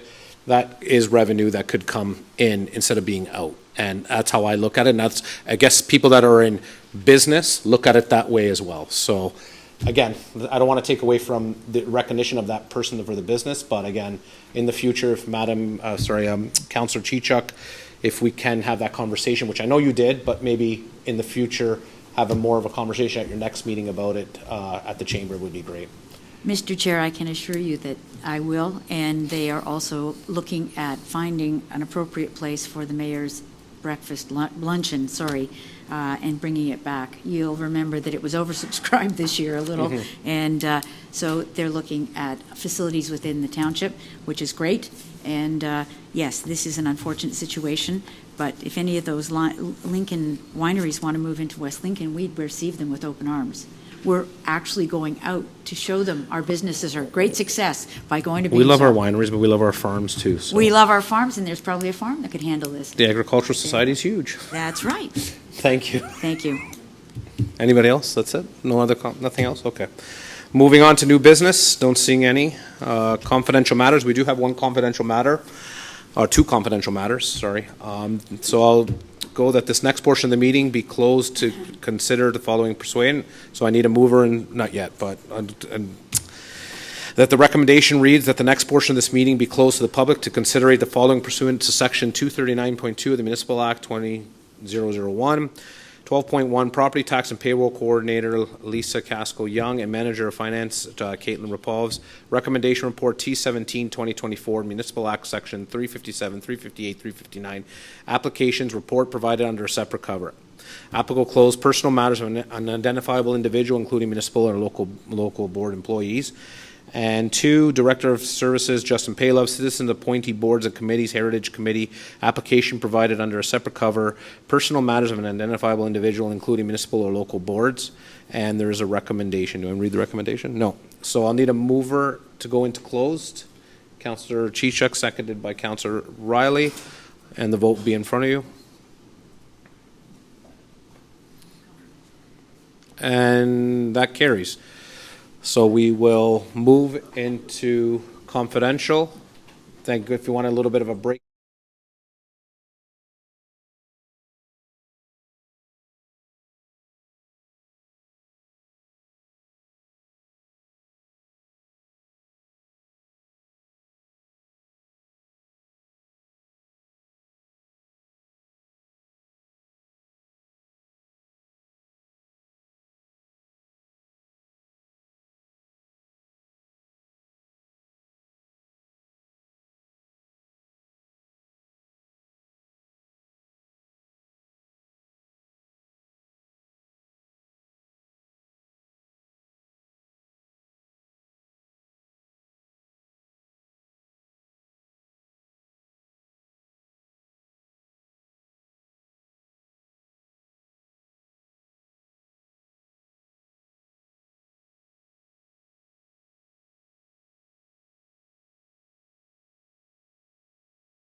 Thank you, everybody. Welcome back to our out of closed session, back in open session. So I'll just turn to our clerk for a verbal update.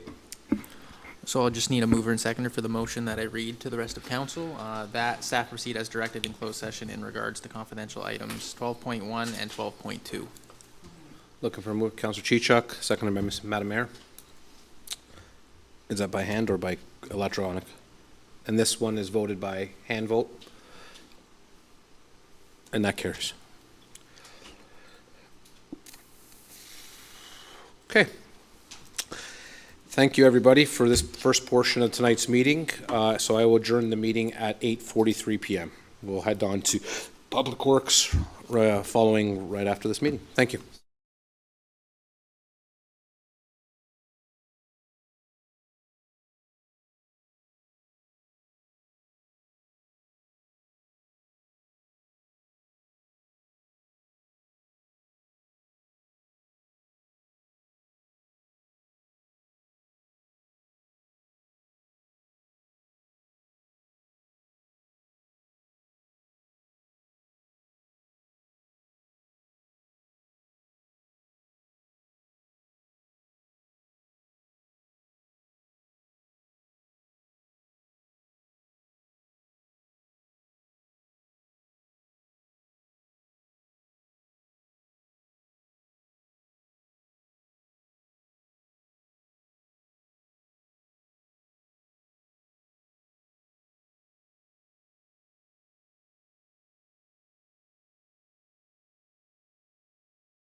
Thank you. Good evening and welcome to the Township of West Lincoln Public Works and Recreation Committee, meeting number 6 for September the 16th, 2024. Comments can be made from members of the public for a matter that is on the agenda by advising the chair during the request to address an item on the agenda section of the agenda. The public may submit written comments for matters that are on the agenda to jpaylove@westlincoln.ca before 4:30 p.m. on the day of the meeting for consideration by the committee. Comments received after 4:30 p.m. on the day of the committee meeting will be considered at the following council meeting. Comments submitted are included in the record. This meeting will be live streamed as well as recorded and available on the township's website. Land acknowledgement statement. The Township of West Lincoln, being part of the Niagara region, is situated on treaty land. This land is steeped in the rich history of the First Nations, such as the Hattawandurok, the Haudenosaunee, whatever they call them, and the Anishinaabe, including the Mississaugas of the Credit First Nation. There are many First Nations, Métis, and Inuit from across Turtle Island that live and work in Niagara today. The Township of West Lincoln, as part of the regional municipality of Niagara, stands with all Indigenous past and present in promoting the wide stewardship of the lands on which we live. Is there any members of the committee that wish to have a change in order of items on the agenda? Seeing none, disclosure of pecuniary interest and our conflict of interest. Seeing none, appointments, there are none, and there's no need to request addressing items in the agenda because there is nobody in the gallery tonight, unless there is somebody online, on stream. All right, thank you. Consent agenda items, PW 29-24, consent agenda items. There are no consent agenda items, and there's no communications tonight. So why are we talking? Anyways, staff reports. Item PW 30-24, Project Manager Ray Vachon, Director of Public Works and Recreation Mike DePaula. Report PW-22-2024, titled Murgatroyd Trail Reconstruction, PW 2024-05 Tender Award. Recommendation that the recommendation report PW-22-2024, titled Murgatroyd Trail Reconstruction, PW 2024-05 Tender Award, dated September 16, 2024, be received, and that tender submission be awarded to Stevensville Lawn Service, Inc. for the trail reconstruction work in the amount of $167,987, excluding HST, and that the township entered into an engineering agreement with the consulting firm of Carey T. Howell Engineering Limited for the contract administration and inspection services at an upset limit of $25,000, excluding HST, and that a bylaw authorizing the mayor and clerk to enter an agreement with Stevensville Lawn Service be passed. May I have a mover and a seconder, please? Madam Mayor and Councillor Chichok, any questions, members, committee, regarding this item? Councillor Riley. Thank you, Mr. Chair. So I'm just flipping through here. So through you to our director. So I see the successful candidate on the one sheet here says 172. Sorry, I'm just trying to bounce back and forth, see if I'm missing something. So I have $172,987 even. So when I go and look at the breakdown, I see an estimated $209,000, but then I see the construction cost being at $167,987 instead of $172,987. So I'm just wondering why there's approximately a $5,000 difference here. Mr. Director? Yeah, through the chair to Councillor Riley, excuse me, in the second paragraph on page 3 of the report, we identify that we carried a $30,000 contingency in our tender that we tendered out. Okay. And after we received the prices and after we looked at the total project cost, we were comfortable with reducing that $30,000 contingency by $5,000 to $25,000. Okay. So that lays out the discrepancy in that paragraph. So we tendered the job with a $30,000 contingency. Then once we got the tenders in, we kind of reviewed the prices submitted, the overall budget, and we felt comfortable lowering that contingency by $5,000.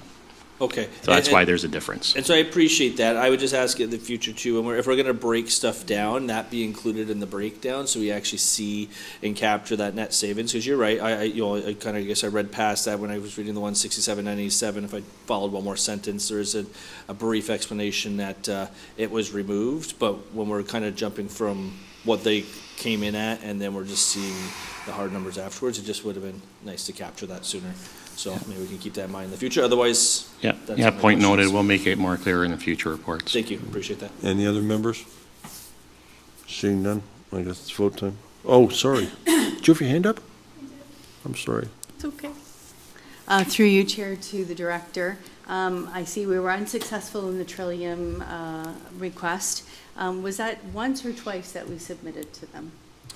That's a good point. The report only talks about how we submitted under the Ontario Trillium Fund, but back in April 2023, we actually tried to apply for this project under the Inclusive Communities Grant, which was a program administered by the Ministry of Seniors and Accessibility. So yeah, we tried to apply for this project under 2 different grant streams and were unsuccessful both times. Is there a possibility for a third time there's a charm, or nothing that you know of? Nothing that we know of right now, and unfortunately, if there does become a future funding opportunity, you can't really start construction until you execute the funding agreement. So we just want to get going with this project. One last question to the Director. Have we used Stevensville Lawn Service before?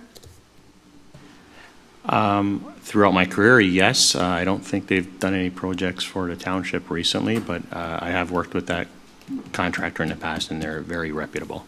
Great, that's all I wanted to hear. Thank you. Thank you. Anybody else? Just to back on what the director said, they're usually the subcontractor to multiple contractors that use them as for sodding and so on and so forth. Correct, Director? Yeah, that's a valid point that Councilor Trombetta made. Sometimes they are subcontractors to our general contractor, but I have worked with them in other capacity as a general contractor, and they're very reputable.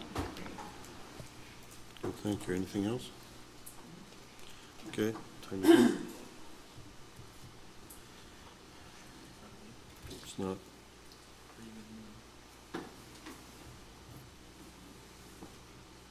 Doesn't matter, just say I support. It won't be that long, there's not much left. All right. Okay, very good. Item PW 31-24, Project Manager Ray Vachon and Director of Public Works and Recreation Mike DiPaula. Information Report PW-21-2024, Mill Creek Municipal Drain Petition, which has been withdrawn. Recommendation that the Information Report PW-21-2024 titled Mill Creek Municipal Drain Petition, withdrawn, dated September 16, 2024, be received for information. Need a mover and a seconder for this, please? Madam Mayor and Councilor Riley. Any questions on this one? Okay, vote time. Same thing again. I don't know why it's not coming up.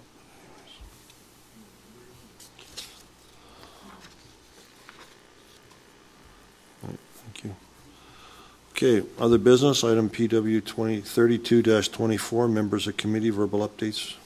Any verbal updates? Seeing none. Item PW 33-24, other business of an informative nature. Anything from anybody? Nothing. New business, only for items that required immediate attention. Is there anything from there? Confidential matters, we have none. And that concludes this meeting at 8:57.